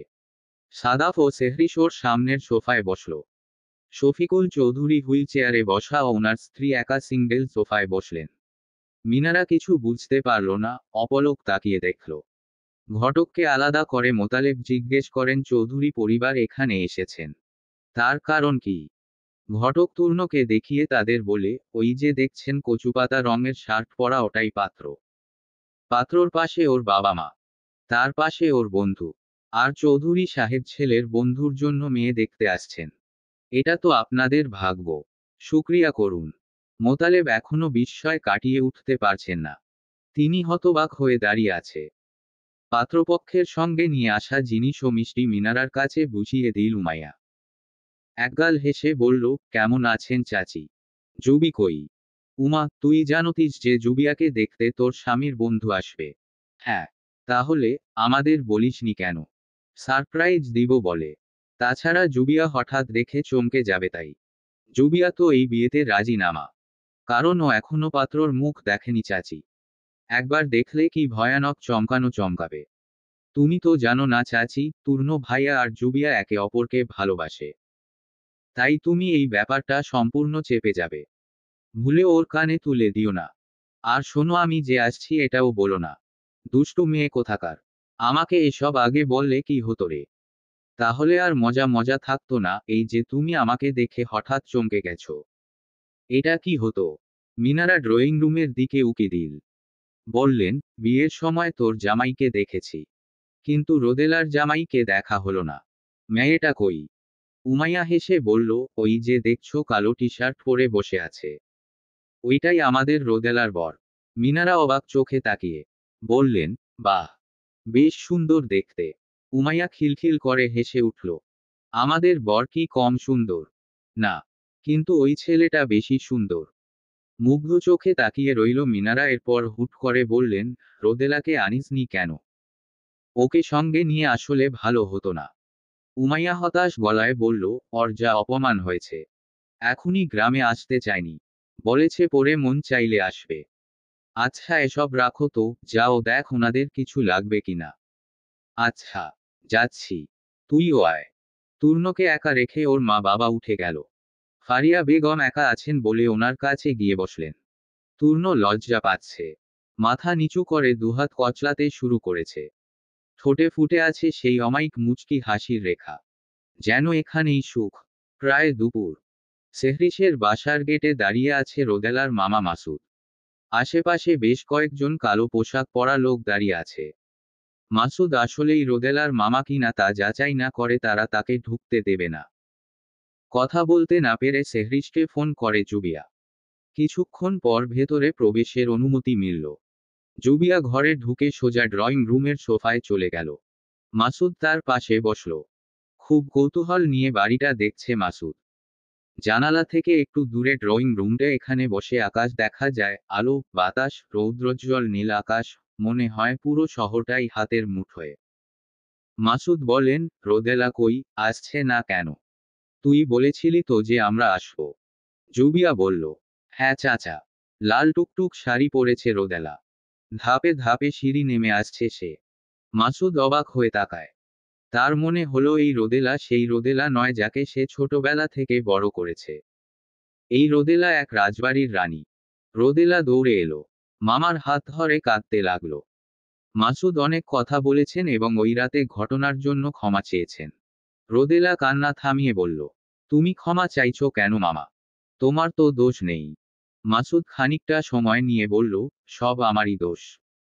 তোর বয়স ছিল 7 বছর, তোর মায়ের অসুস্থতার কারণে তোর বাবা আমার বোনকে ছেড়ে চলে যায়।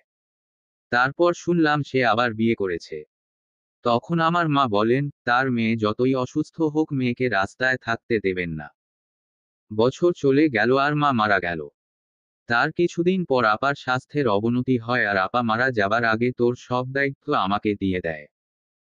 আপা বলে, ভাই, আমার শেষ আশ্রয় আমার মেয়ে, তাকে দেখে রাখিস। আর ভাবিস তোর বড় আপা বেঁচে আছে তোর ভাগ্নির মাঝে। তারপর সংসার দেখভাল করার জন্য বিয়ে করি। আমি তখন প্রায় লক্ষ্য করি পুতুল তোর সাথে খারাপ ব্যবহার করছে। আমি তাকে সতর্ক করলে সে আরো খারাপ আচরণ করত। এভাবেই তুই বড় হয়েছ, তবুও তোর প্রতি তার অবিচার কমেনি। পরের লোকের কথায় তোকে কলঙ্কিত করে বিয়ে দিয়েছে। হ্যাঁ রে মা, চৌধুরী সাহেবের ছেলে তোকে কোনো কষ্ট দিয়েছে? তারা খুব ভালো, কিন্তু তাদের ছোট ছেলে কেমন আমরা জানি না। যদি সে তোর সাথে অন্যায় করে, আমাকে বলিস, আমি সাহেবের সঙ্গে কথা বলবো। মাসুদের চোখ ভিজে গেছে। রোদেলা বলল, মামা, আমাকে দেখলে তো কি মনে হচ্ছে আমি কষ্টে আছি? না মা, আল্লাহ তোকে রানী বানিয়েছেন। আমি নিজের চোখে দেখেছি তুই ভালো আছিস। আমি এখন নিশ্চিন্ত থাকতে পারবো। আর শোন, তোর জন্য আমার ঘরের দরজা চিরকাল খোলা থাকবে। এই অসহায় মামার কথা মনে পড়লে আমায় দেখতে আসবি। মাসুদ চলে যেতে চাইল। রোদেলা তাকে যেতে দেয়নি। মেয়ের জামাই বাড়িতে আসছে, একদিন থেকে তারপর যেতে দিবে। তাছাড়া সেহরিশ বাসায় নেই, তার সাথে দেখা না করে চলে যাবে কিভাবে? বারান্দায় বসে আছেন শফিকুল চৌধুরী। পাশেই এসে দাঁড়িয়েছেন ফারিয়া বেগম। শফিকুল চৌধুরীর চেহারা পাল্টে গেল। তাকে দেখে মনে হচ্ছে সে কিছু একটা নিয়ে খুব চিন্তিত। স্বামীর দিকে চায়ের কাপ বাড়ালেন ফারিয়া বেগম। শফিকুল চৌধুরী বিরক্ত বোধ করেন। ফারিয়া চলে যাচ্ছিল, শফিকুল চৌধুরী বললেন, তোমার ছেলে করেছে, একবার বলার দরকার মনে করেনি? নতুন বউ নিয়ে শহরে চলে গেছে। আমাদের এখানে একবার আসলে কি হতো? ফারিয়া তার স্বামীর দিকে তাকায়নি। যাওয়ার সময় তিনি বললেন, ও ব্যাপার ওকেই বুঝতে দাও। ও কি আগে আমাদের কিছু বলেছে যে এখন বলবে? শফিকুল চৌধুরীর স্ত্রীর কথাও এখন তিতা তিতা লাগছে। তিনি সেহরিশের সাথে কথা বলেন না। এজন্য সরাসরি ফোন করে কিছু জিজ্ঞাসা করতে পারছেন না। তার মেয়ের বিয়েতে রোদেলা নামের মেয়েকে উনি দেখেছেন কিছুক্ষণ। সে খুব সুন্দরী মেয়ে ছিল। পুত্রবধূ হিসেবে অপছন্দ নয়, যেহেতু বিয়ে হয়ে গেছে। শফিকুল চৌধুরী তাকে চৌধুরী বাড়িতে আনা খুবই জরুরি বলে মনে করছেন। হ্যালো রোদ। হ্যাঁ বলুন, শুনতে পাচ্ছি। তুমি কোথায়? আমি বারান্দায় আছি। আপনি কোথায় আছেন সারাটা দিন? বাসায় আসলেন না কেন? আমি বাসার নিচে আছি। তুমি চাদর মুড়ে নিচে এসো। এখন ভয় পাচ্ছ? শোন রদ, একটি সম্পর্ক বিশ্বাস, আস্থা, সাহচর্য, একে অপরের প্রতি শ্রদ্ধা এবং ভালোবাসা টিকিয়ে রাখে। আমি আশা করি তুমি আমার উপর কখনো বিশ্বাস হারাবে না। কিন্তু সম্পর্ক টিকিয়ে রাখতে অনেক চাহিদা পূরণ করতে হয়। আমার চাহিদা নেই। কথাটা দাঁড়িয়ে হজম করে নিল রোদেলা। মুহূর্তেই বুকের ভেতর খা খা করছে। ভালোবাসা চাহিদা ছাড়া সম্পর্ক কেমন হয়?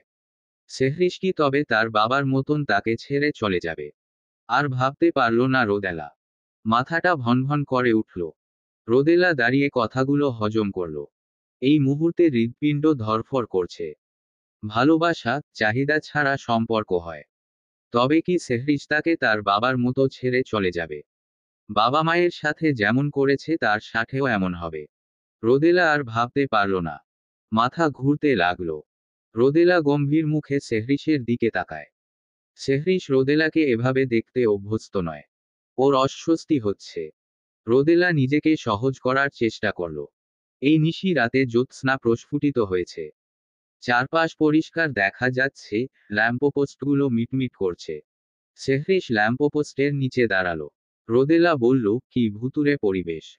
আমরা এখানে কেন আসছি? রোদেলা ভয় পাচ্ছে, সেহরিশের পাশে এসে দাঁড়ালো। সেহরিশ বলল, ভয় পেও না, তোমার থেকে 20 হাত দূরে 10 জন মানুষ দাঁড়িয়ে আছে। তারা আমাদের দেখছে। ওরা কারা? জিজ্ঞেস করল রোদেলা। সেহরিশ মৃদু স্বরে বলল, তুমি খুব ভয় পাও রোদেলা। রোদেলা জবাব দিল না। সে হঠাৎই গম্ভীর হয়ে ওঠে, সেহরিশকে মুগ্ধ চোখে দেখছে। সেহরিশ বলল, কি ভাবছ? সেহরিশ থামলেও রোদেলা কথা বলল না। তারা চুপচাপ হাঁটছে। রোদেলা তাকালো। তার চোখে মুখে কৌতূহল। এত রাতে দুজন যাচ্ছে কোথায়? সেহরিশ তাকালো। জিজ্ঞেস করল, কি? কিছু না বলে চুপ করে রইল রোদেলা। তারপর বলল, আমরা কোথায় যাচ্ছি? সেহরিশ জবাব দিল না। সে হাঁটছে। রোদেলার অস্বস্তি হতে লাগলো। ফলে সেহরিশকে হঠাৎ ভয় লাগতে লাগলো তার। নিজের অজান্তেই ফেরার জন্য উদ্গ্রীব হয়ে উঠল সে। কিন্তু সেহরিশের মধ্যে তেমন তাড়া নেই। সেহরিশ বলল, খোলা মাঠে বসে কখনো আকাশ দেখেছ? হ্যাঁ। ইতালিতে প্রায় আকাশ দেখতাম, কিন্তু দেশে এসে সে সুযোগ হয়নি। আমার সাথে আকাশ দেখবে রোদ। সেহরিশের এমন অদ্ভুত সরলতায় অবাক হল রোদেলা। যেন মেঘমুক্ত এক শান্ত আকাশ। ইচ্ছে করছে সে আকাশে উড়ে যেতে। এখন রোদেলার ভয় করছে না। সেহরিশ তার থেকে অনেকটা দূরে দাঁড়িয়ে আছে। রোদেলার হঠাৎ সেহরিশের জন্য মায়া লাগতে লাগলো। আমরা হয়তো পৌঁছে গেছি বলে খানিক কি ভাবল সেহরিশ। তারপর আবার গম্ভীর কণ্ঠে বলল, এইখানেই হওয়ার কথা, বা হয়তো আমরা হারিয়ে গেছি। রোদেলার হাসি পাচ্ছে। তবে সে এবারও কথা বলল না। নিষ্পলক চোখে তাকিয়ে রইল সেহরিশের দিকে। সেহরিশ বলল, চল আরেকটু এগিয়ে যাই। চুক্তি ছিঁড়ে ফেললেই মুক্তি মিলে, আমাকে ছেড়ে দিন। মাটির দিকে তাকিয়ে ক্ষীণ গলায় বলল রোদেলা। সেহরিশ চমকে উঠল এবং স্তব্ধ ভঙ্গিতে জিজ্ঞেস করল, কি? আমার শরীর থেকে কলঙ্ক মুছে ফেলতে আপনি সেদিন আমাকে বিয়ে করতে বাধ্য হয়েছিলেন। আমি সারা জীবন আপনার বোঝা হয়ে থাকতে চাই না। ইচ্ছার বিরুদ্ধে টেনেটুনে কোন সম্পর্ক দীর্ঘস্থায়ী হয় না। আমাকে ডিভোর্স দিন। সেহরিশ রেগে গেল। চোয়াল শক্ত, মুষ্টি বদ্ধ। হৃৎপিণ্ড ধড়ফড় করছে। সেহরিশ পলক ফেলল। আর নিজেকে শান্ত রাখতে পারল না। উত্তেজিত হয়ে রোদেলার বাম হাতটা শক্ত করে চেপে ধরল। রোদেলার বুকটা কেঁপে উঠল। রোদেলা বিষণ্ণ চোখে তাকালো। তার চোয়াল চেপে গেছে কিন্তু দৃষ্টি ঝাপসা। হঠাৎ রাগ করে লাভ নেই। তাই গরম না হয়ে ঠান্ডা রাখা জরুরি। সেহরিশ দৃঢ় ও গম্ভীর কণ্ঠে বলল, ডিভোর্সের কথা বলার সাহস কি করে হলো?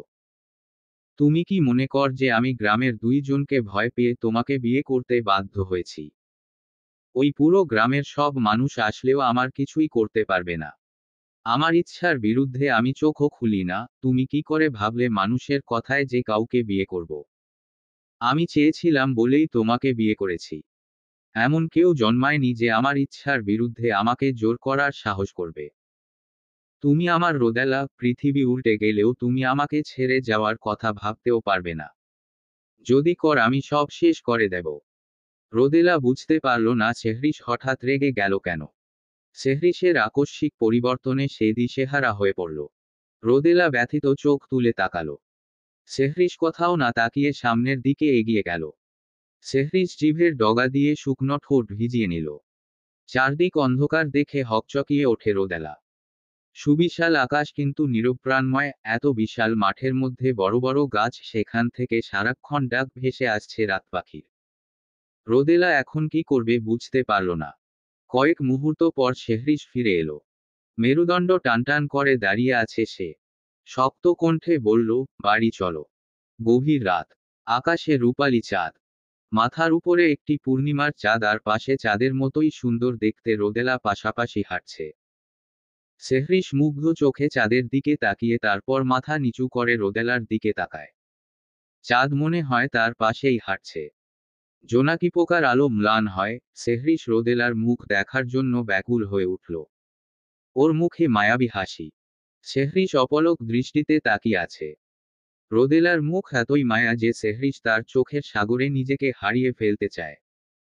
সেহরিশ সত্যিই রোদেলাকে একটু ছুঁতে চায়, ওর হাত ধরে হাঁটতে চায়। এই অনুভূতির সুখটা একটু অন্যরকম, আগে কখনো সে অনুভব করেনি। দুজনের কেউই একটা কথাও বলল না। তারা নিশ্চুপ। একটি গলিপথ পার হয়ে একটি খালের কাছাকাছি আসে। ব্যাঙ জোরে জোরে ডাকছে। সেহরিশের হঠাৎ মনে হলো আকাশ থেকে বৃষ্টির রূপে জ্যোৎস্না পড়ছে। সে থেমে গেল। তারপর একবার চারদিকে তাকালো। সে আবার হাঁটতে শুরু করে দেখল রোদেলার শাড়ির আঁচল মাটি আঁচড়াচ্ছে। সেহরিশ বাঁকা করে হাসল। সে এগিয়ে গেল। সে সাথে সাথে একটু ঝুঁকে পড়ে রোদেলার শাড়ির আঁচলটা হাতে ধরে তার পিছনে হাঁটতে থাকে। আর সঙ্গে সঙ্গে সেহরিশ অনুভব করল তার হৃদস্পন্দন তীব্র হল। কিছুক্ষণ পর ওরা রাস্তায় উঠে এল। চারজন দেহরক্ষী ছুটে এগিয়ে গেল। একটা ওয়াকিটকি মুখের সামনে ধরে ইংরেজিতে বলল, স্যার আসছেন। প্রস্তুত হও। অন্ধকার পথ কিছুক্ষণের মধ্যে শেষ করে গাড়ির কাছে পৌঁছে গেল সে। দুজনে তড়িঘড়ি করে গাড়ির দরজা খুলে দিল। সেহরিশ গাড়ির দরজাটা হাতে ধরে একপাশে দাঁড়ালো। রোদেলাকে বলল, তুমি উঠো। দুপুর গড়িয়ে বিকেল হয়ে যায়। ঘড়ির কাঁটায় তখন 5টা বাজে। জনমানবহীন শুনশান চরজাচর। আশেপাশে কেউ নেই। স্বাচ্ছন্দ্যে হাঁটতে হাঁটতে হঠাৎ একটা গাছের নিচে থামে তূর্ণ জুবিয়াকে ইশারায় বলল, আমার কাছে এসো। জুবিয়া তার পাশে গিয়ে দাঁড়ালো। হঠাৎ তূর্ণর নাকে বেলিফুলের পরিচিত গন্ধ অনুভূত হলো। বেলিফুলের ঘ্রাণ খুব তীব্র। একটু খোঁজাখুঁজির পর একটা গাছ পেল। গাছটা ফুলে ভরা।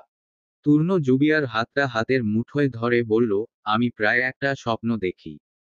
তুমি কি শুনবে? তূর্ণর প্রশ্ন শুনে জুবিয়া কৌতূহল ভরে তাকালো। তূর্ণ ডান হাত দিয়ে মাথার টুপি খুলে সবুজ ঘাসের ওপর রাখল। তারপর সাদা মেঘে ঢাকা আকাশের দিকে তাকিয়ে দীর্ঘ নিঃশ্বাস ফেলে বলল, আমি মাঝে মাঝে এই স্বপ্নটা দেখি। আমরা বিয়ে করেছি এবং বিয়ের অনেক বছর পর আমাদের কোন সন্তান হয়নি। তারপর হঠাৎ একদিন তুমি আমার কাছে এসে বললে আমরা বাবা মা হব। সেদিনের পর থেকে প্রতিদিন আমি আমাদের সন্তানের পৃথিবীতে আসার অপেক্ষায় থাকি। তারপর একদিন সকালে আমাদের একটি মিষ্টি চেহারার বাচ্চা হয়েছিল। আমি অনেকক্ষণ ধরে ওকে বুকে জড়িয়ে ধরে রাখি। জুবিয়া বেশ মনোযোগ দিয়ে শুনছিল। জিজ্ঞেস করল, মেয়ে না ছেলে? তূর্ণ এবার একটু ভাবল। তারপর বলল, এটা বলতে পারবো না। কারণ আমার স্বপ্ন সেখানেই শেষ। বলে থামল তূর্ণ।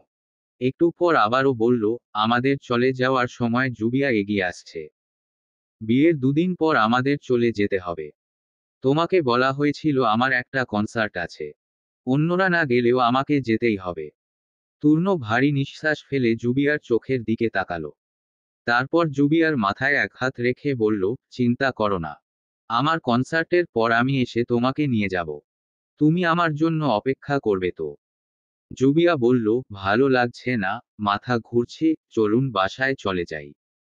তূর্ণ হাসি চাপল।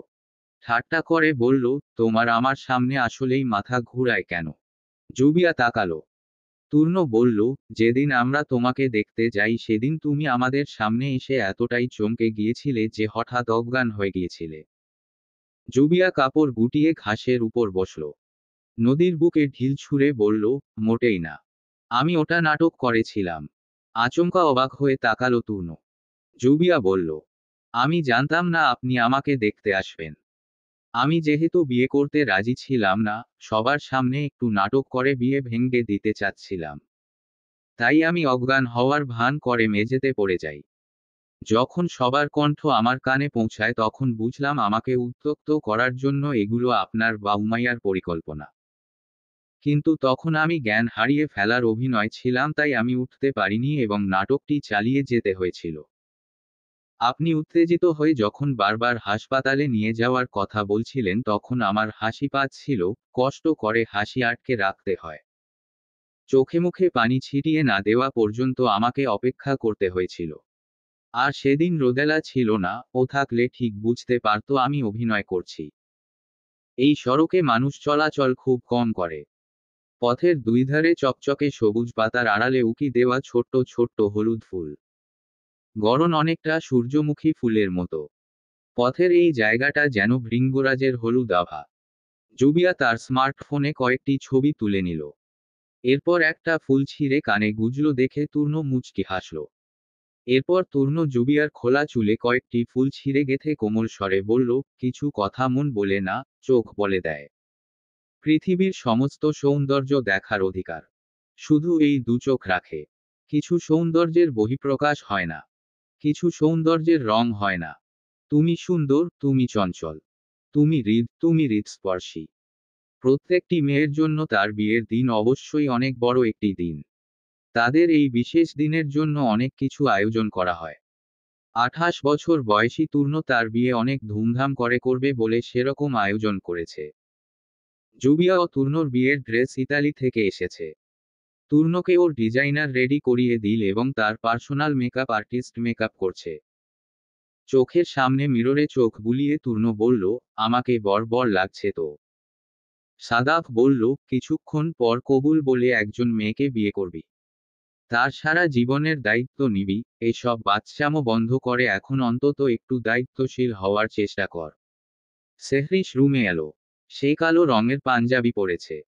তাদের সব পোশাক ইতালির বিখ্যাত ডিজাইনার তৈরি করেছেন। সেহরিশ বলল, অর হয়েছে। মেকআপ আর্টিস্ট ইংরেজিতে বললেন, চুল বাকি আছে স্যার। আর অল্প সময় দিন। সেহরিশ সাদাফের দিকে তাকিয়ে বিখ্যাত গায়কদের নাম নিয়ে বলল, ওরা চলে আসছে। আমি সেদিকে সবকিছু সেট করে আসছি। ওদের সাথে মোটামুটি কথা শেষ হয়েছে। বরকনে যখন সামনাসামনি বসবে তখন ওরা গান ধরবে। সাদাফ বলল, অতিথি সব চলে আসছেন। হ্যাঁ। বাহির থেকে যাদের আসার দরকার ছিল ওরা গতকালই আসছে আর দেশের অতিথিগণ আজ এসেছে। সাদাফ বলল, বিয়ের কনের মেকআপ কমপ্লিট হয়েছে। সেহরিশ ভ্রু কুঞ্চিত করল। বলল, মেয়েদের খবর আমার রাখার কথা। সব খবর আমি রাখব। এখানে তোর কাজ দায়িত্ব কি? তূর্ণ বলল, পৃথিবীর সবচেয়ে সুদর্শন পুরুষের আজ বিয়ে ও দাঁড়িয়ে থেকে আমাকে দেখে ধন্য হচ্ছে। সাদাফ চোখ ছোট ছোট করে বলল, তুই হ্যান্ডসাম। তাহলে আমরা কি? সবকিছু আমার সাথে কম্পেয়ার না করলে তোর হয় না। তূর্ণ লম্বা হাই তুলে বলল, না। তূর্ণ ওর ফোন খুঁজতে খুঁজতে বলল, আমার ফোন কোথায়? এখন ফোনে কি কাজ? বউকে দেখব। কেমন সাজলো দেখতে হবে না? কিছুক্ষণ পর সামনে থেকেই দেখতে পাবি। কিছুক্ষণ পর যদি না বাঁচি, তাই স্বাদ এখনই মিটাবে হবে। তূর্ণ ধমকের স্বরে বলল সেহরিশ। হঠাৎ হঠাৎ মরে যাব কথাটা শুনতে পছন্দ করে না সেহরিশ। আপন কাছের কাউকে সে হারাতে চায় না। তূর্ণর স্বভাব সে অকপটে বারবার, যদি না বাঁচি, যদি মরে যাই, মৃত্যুর কথা বলে। এটা তার স্বভাব। সেহরিশ শব্দ করে দরজা বন্ধ করে চলে গেল। রাগের জন্য কপালের রগ ফুলে ফেপে উঠেছে। রেজিস্ট্রার করে বিয়ে হলো, একজন ইমাম ছিলেন যিনি ইসলাম শরীয়ত মোতাবেক বিয়ে পড়িয়েছেন। একটা টেবিল ঘিরে মানুষজন দাঁড়িয়ে আছে। তাদের দৃষ্টি স্টেজের উপর বর ও কনের ওপর। পাশে মিউজিক বাজছে। বিদেশি ড্রিঙ্কসের ব্যবস্থা আছে বাহিরের অতিথিদের জন্য। সেহরিশ ওদের পাশে দাঁড়িয়ে একটা গ্লাস নিল। সহসা ওর দৃষ্টি গিয়ে পড়ল রোদেলার ওপর। সাদা রঙের একটা লেহেঙ্গা পরেছে রোদেলা। সেহরিশের পার্সোনাল মেকআপ আর্টিস্ট ভীষণ ভালো মেকআপ করে। সে মেয়েটি রোদেলা সাজিয়েছে। সেহরিশ ঠোঁট কামড়ে ধরল। হাতের গ্লাসটা টেবিলের রেখে রোদেলার কাজ লক্ষ্য করছে। রোদেলা একবার উমাইয়ার কাছে যাচ্ছে, তারপর সেখান থেকে স্টেজে উঠে জুবিয়ার সাথে ছবি তুলল। নামার পর হঠাৎ সেহরিশের মা ফারিয়া বেগম ডাকলেন, পরিবারের সবাই তাকে অনেক আপন করে নিয়েছেন। তাকে সবার বেশ পছন্দ হয়েছে। শফিকুল চৌধুরী বললেন, এত ছুটাছুটি করছো, তুমি কিছু খেয়েছো? না বাবা। আপনারা খেয়েছেন? কই মা, এখন তো মাত্র বিয়েটা হলো, আরো কত নাচ গান বাকি আছে। আপনার ক্ষুধা লাগছে? মিথ্যা বলবো না। হ্যাঁ, অল্প অল্প লাগছে। রোদেলা খিলখিল করে হেসে উঠল। তারপর বলল, আপনি অপেক্ষা করুন বাবা। আমি আপনার জন্য খাবার নিয়ে আসছি। আর হ্যাঁ, এটা কিন্তু টপ সিক্রেট থাকবে। কাউকে বলবেন না। শফিকুল কুটিল হাসলেন। মেয়েটা তার চিন্তা ধারণার চেয়ে ভীষণ মিষ্টি ও ভালো। কথায় আছে, মেয়েদের শুধু রূপ থাকলে চলে না, রূপের সাথে গুণও থাকতে হয়। তূর্ণর মা ছেলে ও বউয়ের পাশে বসে অনেকগুলো ছবি তুলেছেন। এত বোঝানোর পর অবশেষে তার ছেলেটা বিয়ে করল। কয়েক বছরের মধ্যে একটা নাতিনাতনি হলেই ওনার পরিবার পরিপূর্ণ হবে। রোদেলা ফারিয়া বেগমের সাথে বসে কথা বলছে আর মাঝে মধ্যে হাসছে। বোঝা যাচ্ছে দুজনের মধ্যে খুব ভাব হয়েছে। সেহরিশ এক দৃষ্টিতে তাকিয়ে দেখল, দেখা যেন শেষ হচ্ছে না। রোদেলা ডান হাত দিয়ে চোখে আসা চুল কানের পেছনে গুজে রাখল। তারপর সোজা হয়ে বসতে দেখল সেহরিশ ওর দিকে তাকিয়ে আছে। সহসা রোদেলা তটস্থ গলায় বলল, মা, আমি যাই। কোথায় যাবে? উমাইয়া কোথায় আছে দেখে আসি। চাপেলো ইংরেজিতে বলল, সেহরিশ, তোমরা দারুণ গান করো। তোমার আর সাদাফের একটা গান হওয়া উচিত। সেহরিশ তার কথা শুনতে পেল না। ওর দৃষ্টি এখনো রোদেলার দিকে। চাপেলো হঠাৎ সেহরিশের হাত ধরে বলল, তুমি আমার কথা শুনতে পাচ্ছ না? সেহরিশ নড়েচড়ে উঠল। বলল, কিছু বলেছ? আসলে গানের জন্য শুনতে পাইনি। তোমরা একটা গান করো। সেটা তো সম্ভব হবে চাপেলো। আজ সারারাত ইনভাইট করা গায়কেরা গান করবে। আমরা না হয় ইতালি ফিরে একটা ইভেন্ট করব। তোমার যেমন ইচ্ছে। সেহরিশ, শোন, আমি একটু ওদিকে যাচ্ছি। ওকে, যাও।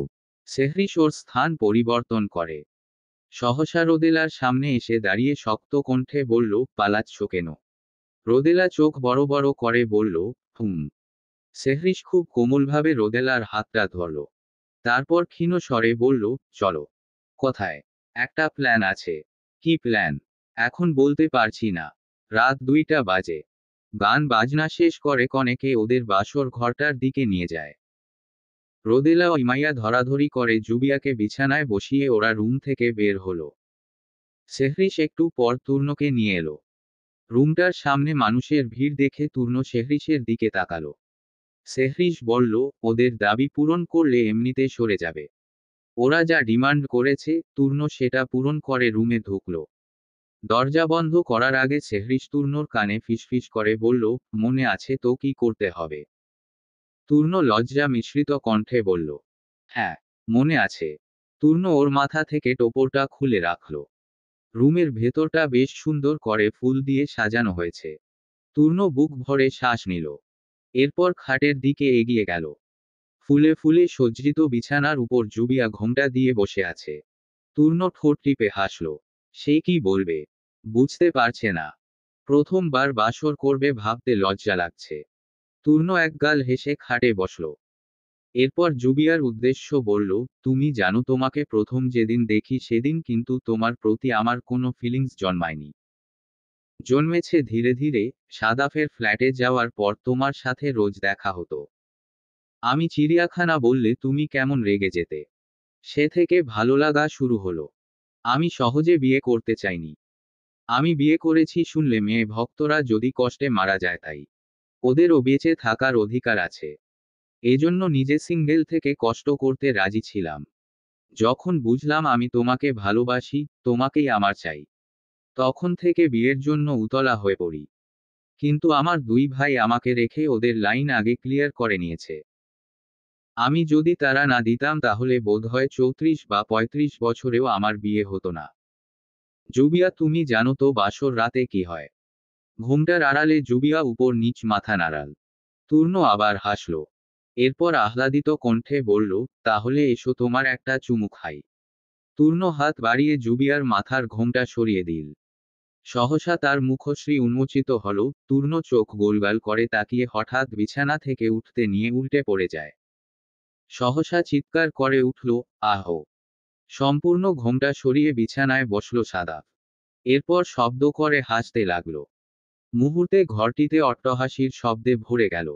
বারান্দা থেকে বধূসাজে জুবিয়া বেরিয়ে এলো। সে মন খুলপ হাসছে। সাদাফ বিছানা থেকে উঠে দরজা খুলে দিল। সেহরিশ, রোদেলা ও উমাইয়া ঘরে এলো। তূর্ণর ভয় কাতুরে মুখটা দেখে সেহরিশ ঠোঁট টিপে টিপে হাসছে। সাদাফ বিছানায় বসল। তারপর বলল, বেচারা, এখন কোমায় আছে। তূর্ণ ঘন ঘন নিঃশ্বাস ফেলল। ছোট ভাইয়ের সাথে ইয়ার্কি। সাদাফ এক হাত মুখের সামনে ধরে হাসতে লাগল। তূর্ণ এবার জুবিয়ার দিকে তাকালো। করুণ কণ্ঠে বলল, তুমিও? জুবিয়া হাসি থামিয়ে বলল, এইসব বড় ভাইয়ার প্ল্যান। তূর্ণ ঠোঁট কামড়ে ধরল। এরপর ঘুরে সেহরিশের মুখপানে তাকালো। আচমকা সেহরিশ চোখ টিপ দিল। তূর্ণ চিবিয়ে চিবিয়ে বলল, অন্যায়, বড় অন্যায়, আমার উপর অবিচার করা হয়েছে। আমি বিচার চাই। আজ আমার বাসর রাত। আকাশে দিশাহীন সাদা মেঘ উড়ছে। হালকা হালকা দক্ষিণা বাতাস। সকাল মাত্র 9টা। রোদেলা সবে স্নান সেরে বেরিয়েছে। একটা সাদা শাড়ি পরা। চুলগুলো কোমর পর্যন্ত লম্বা। চুল থেকে পানি পড়ে মেঝে সম্পূর্ণ ভিজে গেছে। হঠাৎ দরজায় টোকা পড়ল। রোদেলা ঘুরে ফিরে তাকায়। চোখের সামনে সুন্দর সুঠামদেহী সেহরিশ দাঁড়িয়ে আছে। প্রশস্ত বুকপিঠের আস্তরণ সহ একটি কালো টি শার্ট। সেহরিশ এগিয়ে গেল। রোদেলার দিকে তাকিয়ে বলল, তোমার পাসপোর্ট এবং টিকিট নাও, 2 দিন পর আমাদের ফ্লাইট, তুমি যা নিতে চাও গুছিয়ে নাও। রোদেলা ইতস্তত করলে সেহরিশের ভ্রু কুঁচকে গেল। সে বলল, কিছু বলতে চাও? জি। কি? জোজো। আমি তাকে অনেক দিন দেখিনি। আমার মামি তাকে পছন্দ করেন না। ঠিকমতো খেতে দিচ্ছে কিনা আমি তাকে নিয়ে চিন্তিত। সেহরিশ বলল, জোজো ভালো আছে। সে এখন চৌধুরী বাড়িতে আছে। সেখানে তার থাকার ব্যবস্থা করা হয়েছে। আর জোজো একা নয়, তার সাথে আরেকটি কুকুর আছে। রোদেলা বলল, ওরা চৌধুরী বাড়িতে কিভাবে গেল? দৃঢ়ভাবে বলল সেহরিশ, সে তোমার বন্ধু, তাকে রক্ষা করা আমার কর্তব্য। রোদেলা চুপ করে আছে। সেহরিশ চাপা গলায় বলল, মামা মামিকে দেখতে চাও? তোমার চেহারা দেখে মনে হচ্ছে তুমি তাদের দেখতে চাও। মামি যদি আমার সাথে কথা না বলে বা আমাকে অপমান করে। সেহরিশ ঠোঁটে রহস্যময় হাসি দিয়ে বলল, তুমি এখন ওই গ্রামের 4-5টা মেয়ের মতো সাধারণ নও। চৌধুরী বাড়ির পুত্রবধূ ও সেহরিশ ফাতিন চৌধুরীর স্ত্রী। আমার সামনে তোমার সাথে খারাপ ব্যবহার করার সাহস কার আছে? রোদেলা ঠোঁট চেপে ধরে হাসল। সে হঠাৎ খুশি বোধ করছে। কিন্তু এর কারণ কি? মামা বাড়ি যাবে এজন্য নাকি সেহরিশ তার পক্ষে কথা বলেছে সেজন্য? দরজার দিকে হাঁটতে হাঁটতে বলল সেহরিশ, তৈরি হও। কিছুক্ষণের মধ্যে সিরাজগঞ্জ যাব, ফিরে এসে কাপড় গুছিয়ে নিও। রৌদ্রোজ্জ্বল রঙের শাড়ি পরেছে রোদেলা। আয়নার সামনে দাঁড়িয়ে চুল বাঁধল। সিঁড়ির কাছে আসার পর সেহরিশ চিৎকার করে বলল, সাবধান, পড়ে যাবে। রোদেলা সিঁড়ি দিয়ে নামল। সেহরিশ বলল, যাও গাড়িতে বসো। আমি আসছি। গ্রামের রাস্তায় গাড়ি চলছে। রোদেলার নিঃশ্বাস ভারী হয়ে উঠল। কেন এমন লাগছে? মনে হচ্ছে আজ বহু বছর পর গ্রামে যাচ্ছে। বুক ধড়ফড় করছে উত্তেজনায়। রোদেলাকে দেখে এগিয়ে আসে ছোট ছেলে মেয়েগুলো। আপু আপু বলে কোমর জড়িয়ে ধরে। উঠোনে বসে আছে পুতুল। হঠাৎ বাচ্চাদের আওয়াজ শুনে তিনি উকি দিতে এলেন। রোদেলাকে দেখে সে একটু হাসল। শাড়ির আঁচল মাথায় টেনে নিল। সেহরিশ প্রথমবারের মতো মামার বাড়িতে এসেছে। খাবারের জন্য ফল ও অনেক কিছু আনছে। দুজন গার্ড গাড়ি থেকে প্যাকেটগুলো নামিয়ে ভেতরে নিয়ে যান। আর দুজন প্রহরী বন্দুক নিয়ে সেহরিশকে ঢেকে দাঁড়িয়ে আছে। রোদেলার চাচাতো ভাই বন্দে গেছে। রোদেলার আসার কথা শুনে বাড়ি ছুটে গেল। রোদেলা তার ছোট ভাই স্বামীরকে জড়িয়ে ধরে বলল, কেমন আছিস ভাই? আমাকে তো ভুলে গেছিস। আমি কি তোমাকে ভুলতে পারি? আমি তোমাকে সব সময় মনে করি। তুমি কোথায় গিয়েছিলে? সে তোর বড় ভাই। সালাম দে। স্বামীর কৌতূহল তৃপ্ত করে সেহরিশকে জিজ্ঞেস করল, তুমি গান গাও? একটা গান করো। সেহরিশ হতভম্ব হয়ে গেল। সে হাসতে চেষ্টা করে বলল, কাছে এসো সামির এল। সেহরিশ মাথায় হাত বুলিয়ে বলল, আমি তোমার জন্য অনেক মজা এবং গাড়ি নিয়ে এসেছি। ওখানে রাখা আছে, দেখে নাও। সামির ছুটে গেল। রোদেলা বলল, এখন বলার কি দরকার ছিল? আমি ওর জন্য নিয়ে এসেছি। এখন বলা বা পরে বলা একই কথা। এক না। এখন সে সেই জিনিস নিয়েই পড়ে থাকবে। সে তার নিজের জিনিস নিয়ে থাকবে। আমি এখানে সমস্যা দেখতে পারছি না। তুমি অতিরিক্ত চিন্তা করছো। তার বয়স কত? 8 বা 9 বছর। এই বয়সে খেলাধুলা না করে কি করবে? পুতুল বেগম মেয়ে ও জামাইকে ভালো সমাদর করছেন। ওরা আসার আগে বলে আসলে ভালো খাবার রান্না করতো, হঠাৎ ওরা চলে এলো। এখন কি করবেন? বুঝতে পারছেন না? পুতুল বেগম সহসা ঠান্ডা পানি দিয়ে শরবত বানিয়ে নিয়ে এলেন। গাছ থেকে তাজা ডালিম ফল ছিঁড়ে বীজগুলি তুলে একটি পাত্রে করে সামনে দেয়। ফ্রিজে মাংস আছে, বালতিতে ভিজিয়ে রাখল। বরফ ছুটলে রান্না চাপাবেন। রোদেলা চিন্তিত গলায় বলল, সে কি আমার মামি? সেহরিশ ভ্রুকুটি করল। বলল, হ্যাঁ। কেন? চিনতে পারছো না? রোদেলা একটা সহজ স্বীকারোক্তি দিল। না, মামি অনেক বদলে গেছে। কিভাবে? সেহরিশ মৃদু হেসে বলল, মানুষ পরিবর্তনশীল। তারা বদলাতে সময় নেয় না, কিছু পরিবর্তন হয় ভালোর জন্য আর কিছু খারাপের জন্য। রোদেলা ভ্রুকুটি করল। ফিসফিস করে জিজ্ঞেস করল, মামি কি জন্য হয়েছে? সেহরিশ পুতুল বেগমের দিকে তাকালো। সে কাজ করছেন। সেহরিশ বলল, ভালোর জন্য, মনে হয়। রোদেলা হাঁফ ছেড়ে দিল। বলল, যেহেতু আপনি বলেছেন, তাহলে ঠিকই বলেছেন। আমার উপর এত বিশ্বাস? প্রশ্ন শুনে থমকে গেল রোদেলা। সেহরিশের দিকে তাকিয়ে দেখল সে তার দিকেই তাকিয়ে আছে। রোদেলা একটা শুকনো ঢোক গিলে বলল, আপনাকে বিশ্বাস করতে ইচ্ছে করে। আপনার উপস্থিতি আমাকে প্রশস্তি দেয়। মন বলে, আমি শুধু আপনার কাছেই নিরাপদ। সেহরিশ চোখ বন্ধ করে হাসল। ওর হাসি দেখে রোদেলা মুচকি হাসল। বিকেলে রওনা হওয়ার কথা থাকলেও ওরা আজ গাজীপুরে ফিরতে পারেনি। বিকেলে মাসুদ মিয়া বাড়িতে এসে মেয়ে ও জামাইকে দেখে খুশি হন। সম্বিত হারান, কি রেখে কি করবেন উত্তেজনায়।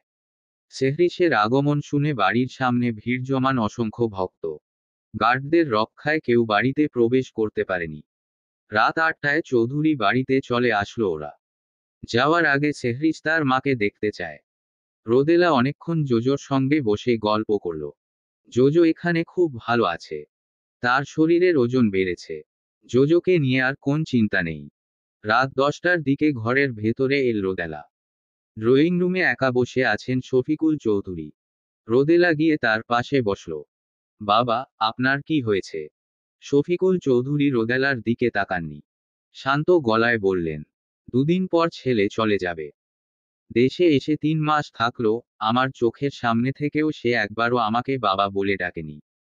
শফিকুল চৌধুরীর চোখ ভিজে গেল। চোখের জল লুকানোর জন্য হুইল চেয়ারের চাকা ঘুরিয়ে চলে গেল। সেহরিশ রুমে ঢুকল। রোদেলা ঘরে নেই। সে তাকে খুঁজতে বারান্দায় এসেছে। রোদেলা উদাস চোখে তারার আকাশের দিকে তাকায়। সেহরিশ একবার আকাশের দিকে তাকায়, আবার রোদেলার দিকে ফিরে। সেহরিশ চোখ সরু করে বলল, চাঁদের মতো সুন্দর স্বামীকে রেখে দূর আকাশে কি দেখছ? রোদেলা তার দিকে তাকাতে আগ্রহ পেল না। সে উদাস ও সরল কণ্ঠে বলল, আপনি এমন কেন? সেহরিশ উদ্গ্রীব হয়ে বলল, কেমন? প্রশ্ন শুনে রোদেলা থমকে গেল। খুব নিবিড়ভাবে সেহরিশের দিকে তাকালো। কপালের চুলগুলো এক হাত দিয়ে কানের পেছনে গুজে রেখে আছে। তারপর বলল, বুঝেন না কারো মনের কথা? এত বছর ধরে কেউ আপনার জন্য কষ্ট করছে, আপনি তা দেখছেন না। কে কষ্ট করছে? রোদেলা হালকা করে হাসতে চেষ্টা করল। ক্ষীণ কণ্ঠে বলল, আপনার বাবা। আপনি দেশে ফিরেছেন কিন্তু বুড়ো লোকটার সাথে কোনো কথা বলেননি। সে কি কষ্ট পায় না? বলে থামল রোদেলা। দীর্ঘ নিঃশ্বাস ফেলে আবার বলল, আপনার বাবা আছে তাই আপনি তার মূল্য বোঝেন না। আমার বাবা মা নেই। বাবা মা না থাকার কষ্ট ও যন্ত্রণা আমি বুঝি। আমি কিছু চাইব, দিবেন? সেহরিশের মুখের দিকে তাকিয়ে প্রশ্ন করল রোদেলা। সেহরিশ ভ্রুকুটি করল। বলো। কাল আমরা যখন গ্রাম ছেড়ে যাব, যাওয়ার আগে বাবার সঙ্গে কথা বলবেন, বাবা বলে একবার ডাকবেন। এই প্রথম আপনার কাছে কিছু চাইছি, খালি হাতে ফিরিয়ে দিবেন না। শান্ত গলায় বলল সেহরিশ। তুমি আগেও একবার চেয়েছিলে, এটা প্রথমবার নয়। সেহরিশের মুখে চাঁদের আলো পড়ে। চাঁদের আলোয় চকচক করছে ওর ধবধবে ফর্সা শরীর। রোদেলা ওর মুখের দিকে তাকিয়ে আছে। জিজ্ঞেস করল, কি? জোজো? রোদেলা অবাক গলায় বলল, জোজোকে? সেহরিশ মুখ ফিরিয়ে আকাশের দিকে তাকালো। ভ্রু নাচিয়ে নরম গলায় বলল, মনে নেই। আমি জোজোকে 2 দিনের জন্য আমার বাসায় নিয়ে গিয়েছিলাম। প্রথম রাতে তুমি সাদাবকে নিয়ে আমার বাসায় গিয়ে প্রথমবারের মতো জোজোকে চাইলে। বসন্তের প্রথম পূর্ণিমা। রাত বাড়ার এক পর্যায়ে আকাশের চাঁদটি উজ্জ্বল সাদা রং ধারণ করল। পূর্ণিমার চাঁদের রাতে গাছ ফুলে ফুলে ভরে উঠে অপরূপ সৌন্দর্য। ঘুটঘুটে আধারের জালে ধরা পড়ে ঝকঝকে রৌপ্যকান্তি। ভারী আশ্চর্যের দৃষ্টিতে ওই চাঁদের বিচিত্র রূপের দিকে তাকিয়ে আছে রোদেলা। মৃদু বাতাসে খোলা চুলগুলো দুলছে যেন। চাঁদের স্নিগ্ধ থেকে অস্নিগ্ধ লাগছে তাকে। সেহরিশ আপ্লুত হয়ে আছে তার মূল আকর্ষণ পাশে দাঁড়ানো রোদেলা। হাত দুটো পেছনে দিকে নিয়ে শক্তভাবে মুঠোবদ্ধ করেছে। মেরুদণ্ড টানটান করে রোদেলাকে অবলোকন করছে দীর্ঘ সময়। জ্যোৎস্না রাতে বিমোহিত হয়ে প্রিয়তমা স্ত্রী রোদেলাকে ছুঁয়ে দেওয়ার ইচ্ছা লালন করছে সে অনেকক্ষণ থেকে। অবুঝ মন বলছে বহুবার, হাত তুলে ছুঁয়ে দাও, সে আমার চাঁদ। পূর্ণিমার চাঁদ। খোলা প্রান্তরে দাঁড়িয়ে চাঁদের কিরণ গায়ে মাখছে রোদেলা। সেহরিশ সামনে দৃষ্টি ফেলল, মাথা তুলে আকাশটা এক পলক দেখে কাশি দিয়ে শুকলো গলা পরিষ্কার করে স্পষ্ট ও কোমল গলায় বলল, চামন ইজ বিউটিফুল, ইজ নট ইট? রোদেলা আকাশের দিকে তাকিয়ে একগাল হেসে বলল, উম্মু। সেহরিশ সাথে সাথে মাথা নিচু করে ফেলল। তারপর রোদেলার মুখের দিকে তাকিয়ে চমৎকারভাবে হাসল। রোদেলা কিছু ভেবে সেহরিশের দিকে তাকালো। মৃদু স্বরে জিজ্ঞেস করল, বাবার সাথে কথা বলবেন? সেহরিশ তৎক্ষণাৎ জবাব দিল, হ্যাঁ, বলবো। একটু পর সেহরিশ রুমে এলো। রোদেলা তার পিছু পিছু এসে হঠাৎ বলল, অনেক রাত হয়ে গেছে। আপনি কি এখন ঘুমাবেন? সেহরিশ বিছানার একপাশে বসে ল্যাপটপটা হাতে নিল। তারপর দৃঢ়ভাবে বলল, আমি দেরি করে ঘুমাবো। কিছু কাজ আছে। তুমি শুয়ে পড়ো। রোদেলা খাটের দিকে তাকিয়ে আছে। জোরে শ্বাস নিয়ে আবার জিজ্ঞেস করল, আপনার কি ক্ষুধা লাগছে, কিছু খেতে চান? আমি কি আপনার জন্য কিছু বানিয়ে আনব? সেহরিশ ভ্রুকুটি করল। রোদেলার দিকে তাকিয়ে সুধল, তুমি বানাবে? হ্যাঁ। আপনি আর আমি ছাড়া আর কেউ জেগে নেই। তাছাড়া আপনি রাতে ঠিকমতো খাবার খাননি, এখন নিশ্চয় ক্ষুধার্ত। ঠিক আছে, যাও। জলদি ফিরে এসো। রোদেলা জিজ্ঞেস করল, কি খাবেন? আমি কি বানাবো? সেহরিশ সহজভাবে বলল, তুমি যা চাও বানাও। তোমার হাতের সব খাবারই সুস্বাদু।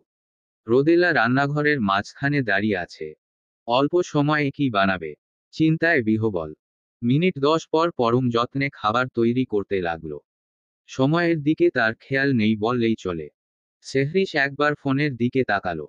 রোদেলা গেছে 30 মিনিট হয়ে গেছে। এখনো ফিরে এলো না। সেহরিশ ল্যাপটপ রেখে রুম থেকে বেরিয়ে গেল। সিঁড়িতে এসে দেখল আশেপাশের সব আলো জ্বলছে। ঠোঁট ঘুরিয়ে সিঁড়ি দিয়ে নেমে গেল সেহরিশ। রান্নাঘরের দরজার সামনে এসে দাঁড়ালো। রোদেলা কাজ করতে হিমশিম খাচ্ছে। যত তাড়াতাড়ি সে কাজ শেষ করতে চাচ্ছে, তত দেরি হচ্ছে যেন। সেহরিশ দরজার দিকে হেলান দিয়ে মৃদু হাসল। ঢাকনাটা খুব গরম। রোদেলা হঠাৎ গরম ঢাকনাটা ধরতে ছিটকে উঠল। সেহরিশ তাৎক্ষণিক এগিয়ে এলো।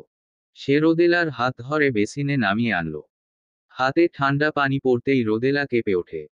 সেহরিশ কপট রাগ দেখিয়ে বলল, রান্না করার এত অভিজ্ঞতা থাকার পর তারপরও হাত পোড়ালে কিভাবে? তোমার খেয়াল কোথায় ছিল? রোদেলা সেহরিশের দিকে তাকালো। সে সাথে সাথে মাথা নিচু করে নিচু গলায় বলল, আমার তেমন লাগেনি। আপনি আমার হাত ছাড়ুন। সেহরিশ তার হাত শক্ত করে ধরে গ্যাসের দিকে এলো। গ্যাস বন্ধ করার পর রোদেলার হাত ধরে রান্নাঘর বেরিয়ে সদর দরজার দিকে এগিয়ে যেতে লাগলো। রোদেলা নিচু গলায় জিজ্ঞেস করল, এত রাতে আমরা কোথায় যাচ্ছি? সেহরিশ রোদেলার দিকে তাকালো। গম্ভীর গলায় বলল, হাসপাতালে। রোদেলার পা হঠাৎ থেমে গেল। চোখ দুটো বড় বড় হয়ে গেছে, যেন এখনই বেরিয়ে আসবে। অকপটে জিজ্ঞেস করল, হাত সামান্য লাল হয়েছে, এর জন্য হাসপাতালে যেতে হবে না, মলম লাগালেই হবে। সেহরিশ সোজা রোদেলার দিকে মুখ করে দাঁড়ালো। রোদেলা 2 পা পিছিয়ে গেল, সহসা মাথা তুলে দেখল সেহরিশ তার দিকে দুর্বোধ্য দৃষ্টিতে তাকিয়ে আছে। সেহরিশ দৃঢ় ও গম্ভীর গলায় বলল, তোমার কোনো কিছুই সামান্য নয়। সেহরিশ একটু ঝুঁকে পড়ল। লোকটাকে প্রথমবার এত কাছে দেখে চোখ বন্ধ করে ফেলল রোদেলা। শরীরে শুরু হলো ভয়ানক কাঁপুনি। সেহরিশ রোদেলার বন্ধুর চোখের পাতার দিকে তাকালো। তারপর বার দুয়েক চোখের পলক ফেলে হাসল। সেহরিশ আরও 1 পা এগোলো, রোদেলার অনেক কাছাকাছি এসে দাঁড়ালো। রোদেলা হঠাৎ চোখ খুলে তাকালো সেহরিশকে, এত কাছ থেকে দেখে সে হতবাক। সেহরিশ নরম গম্ভীর গলায় বলল, মাই বিউটিফুল ওয়াইফ, তুমি কি ভয় পাচ্ছ? রোদেলা এদিক ওদিক নিবিড়ভাবে মাথা নাড়ল। তারপর কোমল স্বরে বলল, না। সেহরিশ মৃদু হেসে বলল, কিন্তু আমি এখান থেকে তোমার হার্টবিট শুনতে পাচ্ছি। রোদেলা জোরসড় হয়ে এক হাতে শাড়ি খামলে ধরল। গলা শুকিয়ে গেছে তার। কপালে জমেছে ঘামের ফোঁটা। সেহরিশ অপ্রত্যাশিতভাবে রোদেলার কপাল স্পর্শ করল। টিস্যু দিয়ে কপালের ঘাম মুছে দিল। রোদেলা আবার কেঁপে উঠল। শরীরটা কেমন যেন মোচড় দিয়ে উঠল তার। রোদেলা সেহরিশকে থামাতে চায় কিন্তু পারছে না। সেহরিশ হঠাৎ জিজ্ঞেস করল, তুমি ঠিক আছো রোদ? রোদেলার ফর্সা গাল দুটো লজ্জায় লাল হয়ে গেল। কোনোরকমে মাথা নেড়ে বলল, আমি ঠিক আছি। রোদেলা সেহরিশকে জিজ্ঞেস করতে চাইল সে এখন রুমে যেতে পারবে কিনা, কিন্তু লজ্জার কারণে আর জিজ্ঞেস করতে পারল না। রোদেলা সেহরিশের পাতলা ঠোঁটের দিকে তাকালো। গোলাপি ঠোঁট আর গালে ছোট্ট ছোট্ট গোঁফ। সুদর্শন, সুঠামদেহী পুরুষের মুখের দিকে বেশিক্ষণ তাকিয়ে থাকতে পারল না রোদেলা। সঙ্গে সঙ্গে মাথা নিচু করে ফেলল। হঠাৎ কেমন লাগছে ওর? সেহরিশ ব্যাপারটা খেয়াল করে বলল, তুমি কি দেখছো রোদ? রোদেলা ঘাবড়ে গিয়ে বলল, আমি রুমে যাব। সেহরিশ দুষ্টু হেসে বলল, তুমি ঘামছো কেন? আমি তো কিছুই করিনি। রোদেলার চোখ পিটপিট করছে। একটু পর সিঁড়ির দিকে এগিয়ে গেল। সেহরিশ এক হাতে রোদেলার কবজি ধরে অন্য হাতে দরজা খুলল। সে হঠাৎ চোখ তুলে পাশে দাঁড়ানো রোদেলার দিকে তাকালো। রোদেলা ভয় ভয় তাকিয়ে বলল, আপনার তো ক্ষুধা লাগছিল, আর আমি আপনার জন্য খাবার বানাতে পারলাম না। সেহরিশ বলল, আমার এখন আর ক্ষুধা নেই। রোদেলাকে বিছানায় বসিয়ে সেহরিশ তার পায়ের কাছে বসল। সেহেরি রোদেলার হাতের গাঢ় লাল অংশে মলম লাগাতে শুরু করে। রোদেলা মৃদু কেঁপে উঠল। মলম লাগানোর পরপর হাত জ্বলতে শুরু করেছে। চিন্তাশীল কণ্ঠে জিজ্ঞেস করল সেহরিশ, ব্যথা করে? রোদেলা নরম গলায় বলল, না। রোদেলা মণিমুগ্ধ দৃষ্টিতে তাকিয়ে সেহরিশকে দেখতে লাগল। আবহাওয়া হঠাৎ বদলে গিয়েছে। ঝুম বৃষ্টি শুরু হয়েছে। রোদেলা সেহরিশের দিকে তাকিয়ে আছে। রোদেলা ম্লান কণ্ঠে বলল, বারান্দায় যাবেন? এখন? হুম। বৃষ্টি পড়ছে, ভিজে যাবে। রোদেলা মন্ত্রমুগ্ধভাবে বলল, ভিজব না, বৃষ্টি ছুঁয়ে দেখব। সেহরিশ বারান্দায় এসে রোদেলার পাশে দাঁড়ালো। বৃষ্টির ফোঁটা পড়ছে। আজকে কেমন বিরক্ত হচ্ছে না সেহরিশ। আশ্চর্যজনকভাবে বৃষ্টির ফোঁটা তার ভালো লাগছে। সবই আগের মতোই আছে, মেঘ বৃষ্টি, বৃষ্টির ফোঁটা, তবে আজ হঠাৎ করে ভালো লাগছে কেন, শুধুই কি রোদ পাশে আছে তাই? সেহরিশ একবার ভাবল। তারপর সঙ্গে সঙ্গে রোদেলার দিকে চোখ রাখল সে। রোদেলার মুখে আর গলায় বৃষ্টির ফোঁটা পড়েছে। চোখ বন্ধ করে রোদেলা আকাশের দিকে মুখোমুখি হয়ে বৃষ্টির প্রতিটি ফোঁটা অনুভব করছে। সেহরিশ রোদেলার দিকে মুগ্ধ দৃষ্টিতে তাকিয়ে দেখল দৃশ্যটি ভালো লাগলো তার। সেহরিশের মনে হলো সে রোদেলার জন্য সবকিছু ছেড়ে দিতে প্রস্তুত। সেহরিশ ফিসফিস করে বলল, আচ্ছা, আমি যদি তোমাকে একবার ছুঁয়ে দেই, তাতে কি তোমার খুব ক্ষতি হবে? সেহরিশ গিয়ে রোদেলার পাশে দাঁড়ালো। রোদেলা হঠাৎ খেয়াল করল সেহরিশ তার দিকে মুগ্ধ দৃষ্টিতে তাকিয়ে আছে। রোদেলা জিজ্ঞেস করল, তাকিয়ে আছেন কেন? ওভাবে কি দেখছেন? জোরে নিঃশ্বাস ফেলল সেহরিশ কাতর স্বরে বলল, তোমাকে দেখি। হালকা সালকা মেঘলা আকাশ, মৃদু মৃদু বাতাস বইছে। সূর্যের মৃদু আলো মাথা নাড়াচাড়া দিয়ে উঠল। জানালার কাঁচ গলিয়ে সূর্যের নরম আলো মেঝেতে পড়েছে। তূর্ণ গভীর অলসতায় ঘুমিয়ে আছে। সূর্যের মিষ্টি উষ্ণতা সে অনুভব করতে পারছে না। কোমর পর্যন্ত লম্বা চুল পিঠে ছড়িয়ে আছে, ভেজা চুল থেকে পানি পড়ছে টপটপ। জুবিয়া তার ভেজা চুলে একটা তোয়ালে জড়িয়ে নিল। তারপর পরিষ্কার নীল আকাশের দিকে কিছুক্ষণ তাকিয়ে রইল, আর সাথে সাথে যেন ভালো লাগার অনুভূতি এসে তাকে আদর করে জড়িয়ে ধরল। মনটা খুশি আর উত্তেজিত হয়ে উঠল তার। বুক ভরে নিঃশ্বাস নিয়ে ব্যালকনি থেকে রুমে ফিরে এলো জুবিয়া।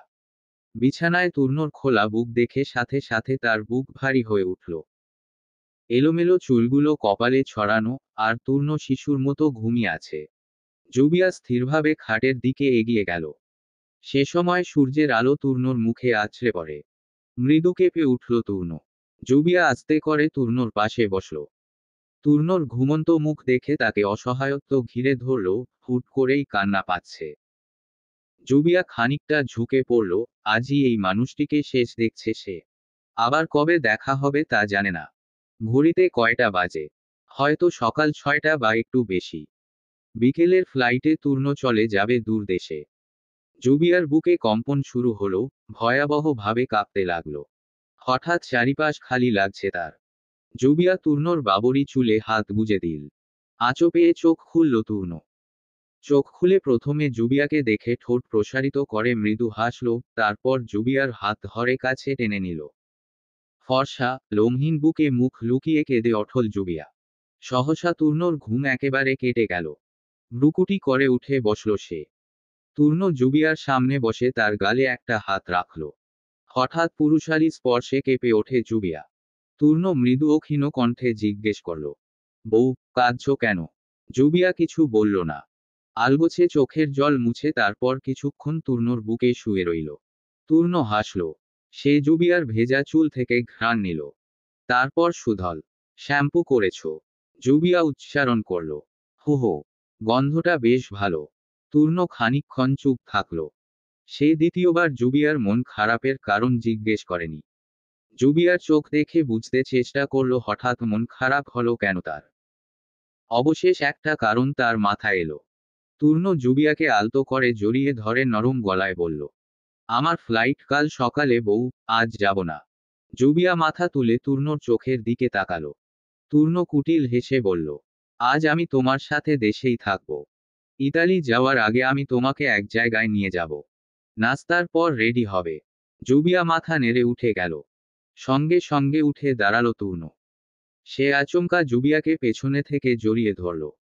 জুবিয়ার বুক ধড়ফড় করতে লাগল। তূর্ণ তার কাঁধে থুতনি রেখে ফিসফিস করে বলল, আমি আজ প্রথম তোমাকে স্পর্শ করছি না। তাহলে কাঁপছো কেন? কাঁপা কাঁপা গলায় বলল জুবিয়া। আমাকে কোথায় নিয়ে যাবেন? তূর্ণ নরম গলায় বলল, এখন বলবো না, সময় হলেই দেখতে পাবে। জুবিয়া দেয়ালের দিকে কিছুক্ষণ তাকিয়ে রইল, তারপর জিজ্ঞেস করল, আমি আপনার জন্য নাস্তায় কি বানাবো? তূর্ণ এখনো জুবিয়ার পেছনে দাঁড়িয়ে আছে। সে সাবধানে হাত দিয়ে জুবিয়ার মাথা থেকে তোয়ালেটা খুলে দিল। তারপর ভেজা চুল হেয়ার ড্রায়ার দিয়ে শুকাতে লাগলো। জুবিয়া হতভম্ব হয়ে দাঁড়িয়ে আছে। তূর্ণ হেয়ার ড্রায়ার পাশে রেখে দিল। জুবিয়ার চুলগুলো ধরে বাম দিকে রাখল, তারপর জুবিয়ার পিঠে ঠোঁট ছোঁয়ালো তূর্ণ। জুবিয়া কেঁপে উঠল এবং দ্রুত সরে গেল। জুবিয়া আতঙ্কিত গলায় বলল, আমি কিছুক্ষণ আগেই গোসল করেছি। একটা বাঁকা হাসি দিয়ে তূর্ণ বলল, আবার করবে? সমস্যা কি? জুবিয়া 1-2 কদম পিছিয়ে যেতে যেতে বলল, পানি খুব ঠান্ডা। তূর্ণ ঠোঁটে হাসি বজায় রেখে বলল, তোমার সাথে আমি থাকলে ঠান্ডা পানি ও গরম লাগবে। জুবিয়া ঠোঁট চেপে ফ্যাল চোখে তাকালো। তূর্ণ জোরে হেসে উঠল। তারপর লঘু কণ্ঠে বলল, আমি মজা করেছি। ভয় পেও না, আর শোন, তোমাকে নাস্তা বানাতে হবে না। স্টিফেনকে বল, সে ব্যবস্থা করবে। আর সেহরিশকে জানাতে হবে আমি আজ ওদের সঙ্গে যাব না। আমার ফোন এবং স্যুট বের করে বিছানায় রাখো, আমি গোসল করে আসছি। জুবিয়া জিজ্ঞেস করল, আপনি আজ কোন স্যুট পরবেন? তূর্ণ বাথরুমে ঢুকল। সে দরজা খুলে মাথা গলিয়ে জুবিয়ার দিকে তাকিয়ে মৃদু স্বরে বলল, তোমার যা খুশি।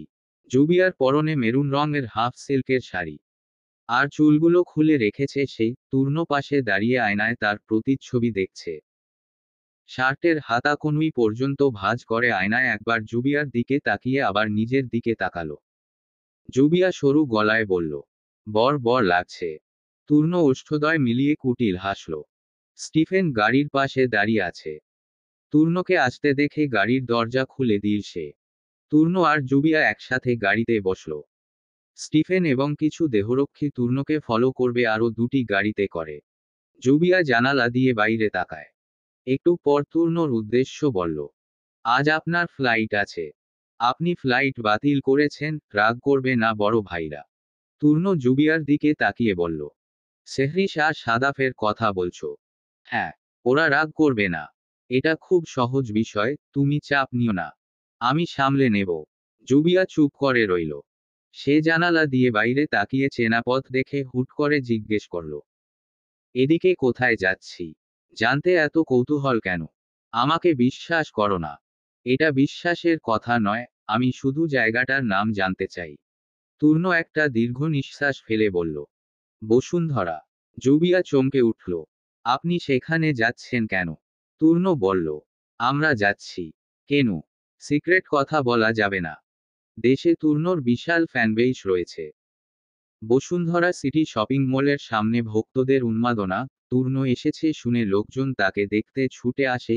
তূর্ণকে দেখে তারা আরো উচ্ছ্বসিত হন। দূর থেকে দুটো কথা বলে তূর্ণ ভেতরে প্রবেশ করল। বডিগার্ডদের কড়া পাহারায় লোকজন কাছে যেতে পারেনি। বসুন্ধরা সিটি শপিং মলের বেসমেন্ট 2 এর একটি দোকানে ঢোকে তূর্ণ। জুবিয়া হতবিহ্বল দৃষ্টিতে তাকিয়ে। তূর্ণ বেশ কয়েকটি আইফোন বের করতে বলে। তারপর অনেক ফোন বের করে কাচের উপর রাখা হয়।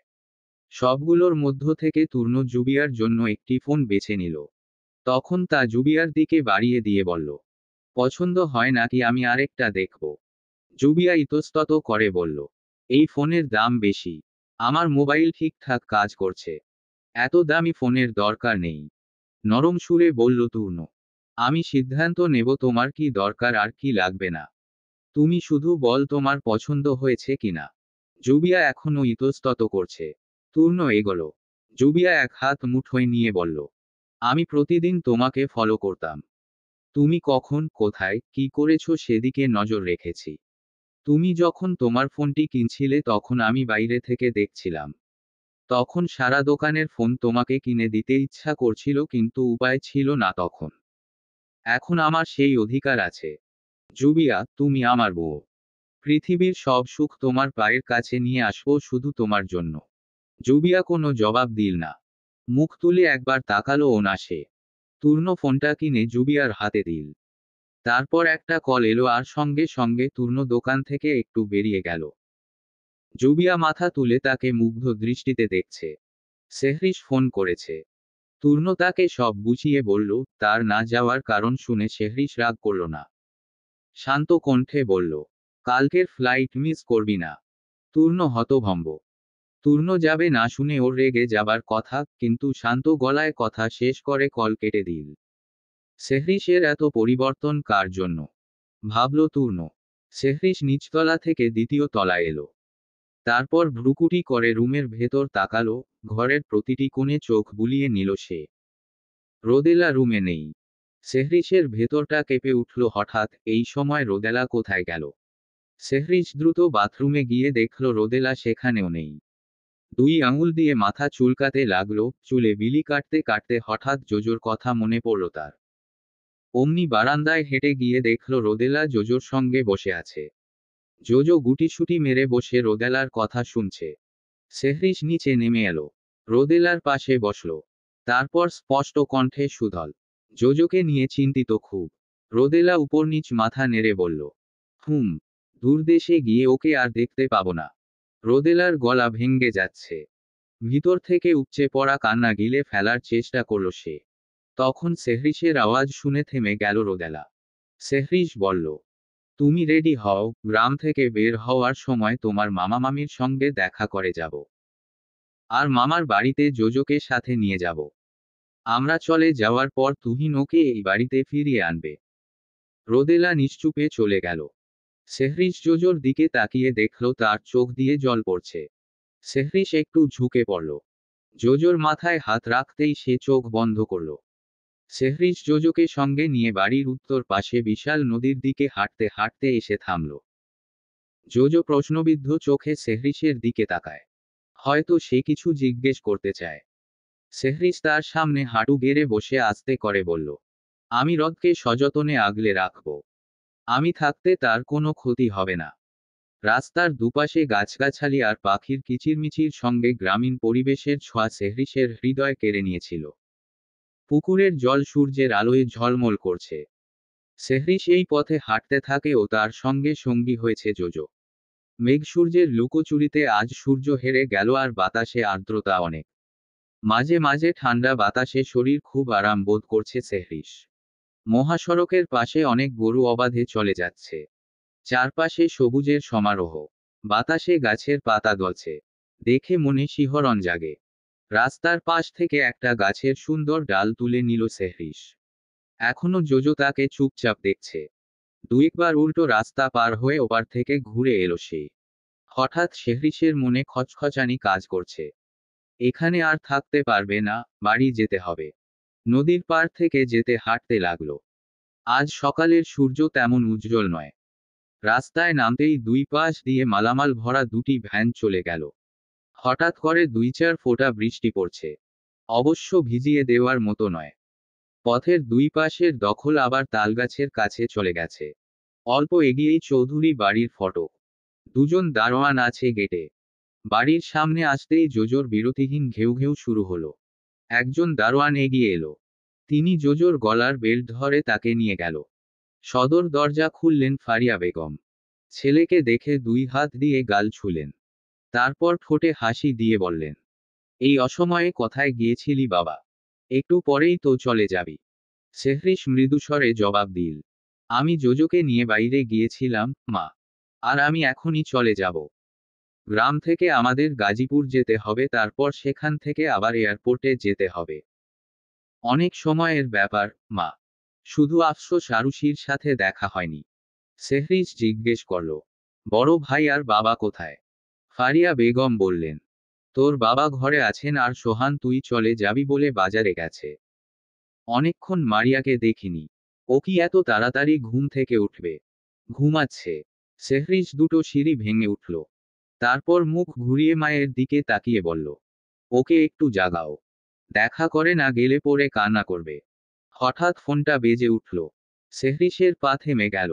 সে দাঁড়িয়ে ফোন চেক করলো কে ফোন করছে। এখনো রিং হচ্ছে। সাদাফ কল দিয়েছে।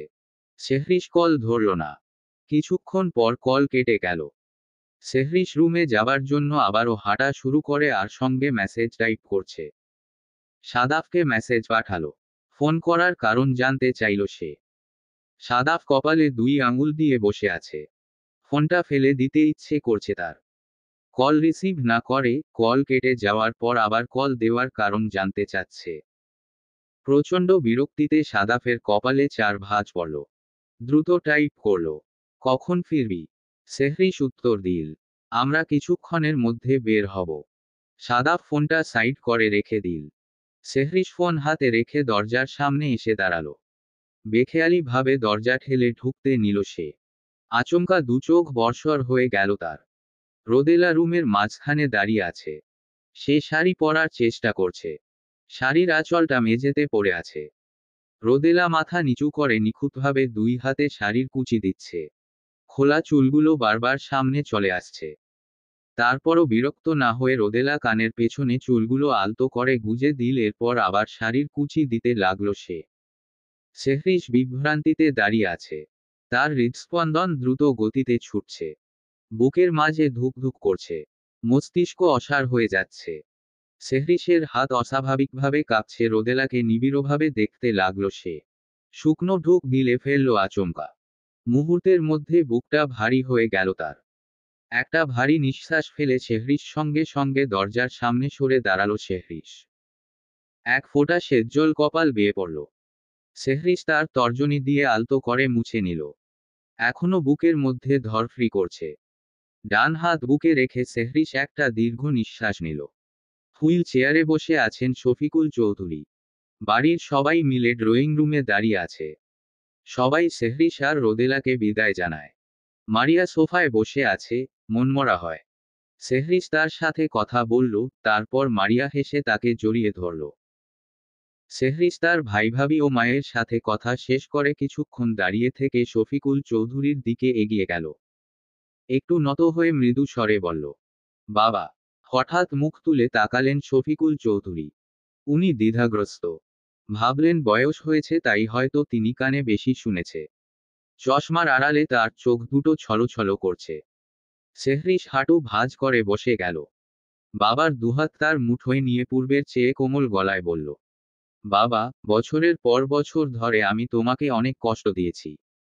তুমি আমার ভালো চেয়েছিলে, আর আমি খারাপ ভেবেছিলাম আর অকারণে তোমার উপর রাগ করি, তোমাকে অদৃশ্য কাঠগড়ায় দাঁড় করিয়ে রেখে এত বছর আমার থেকে দূরে রেখেছিলাম।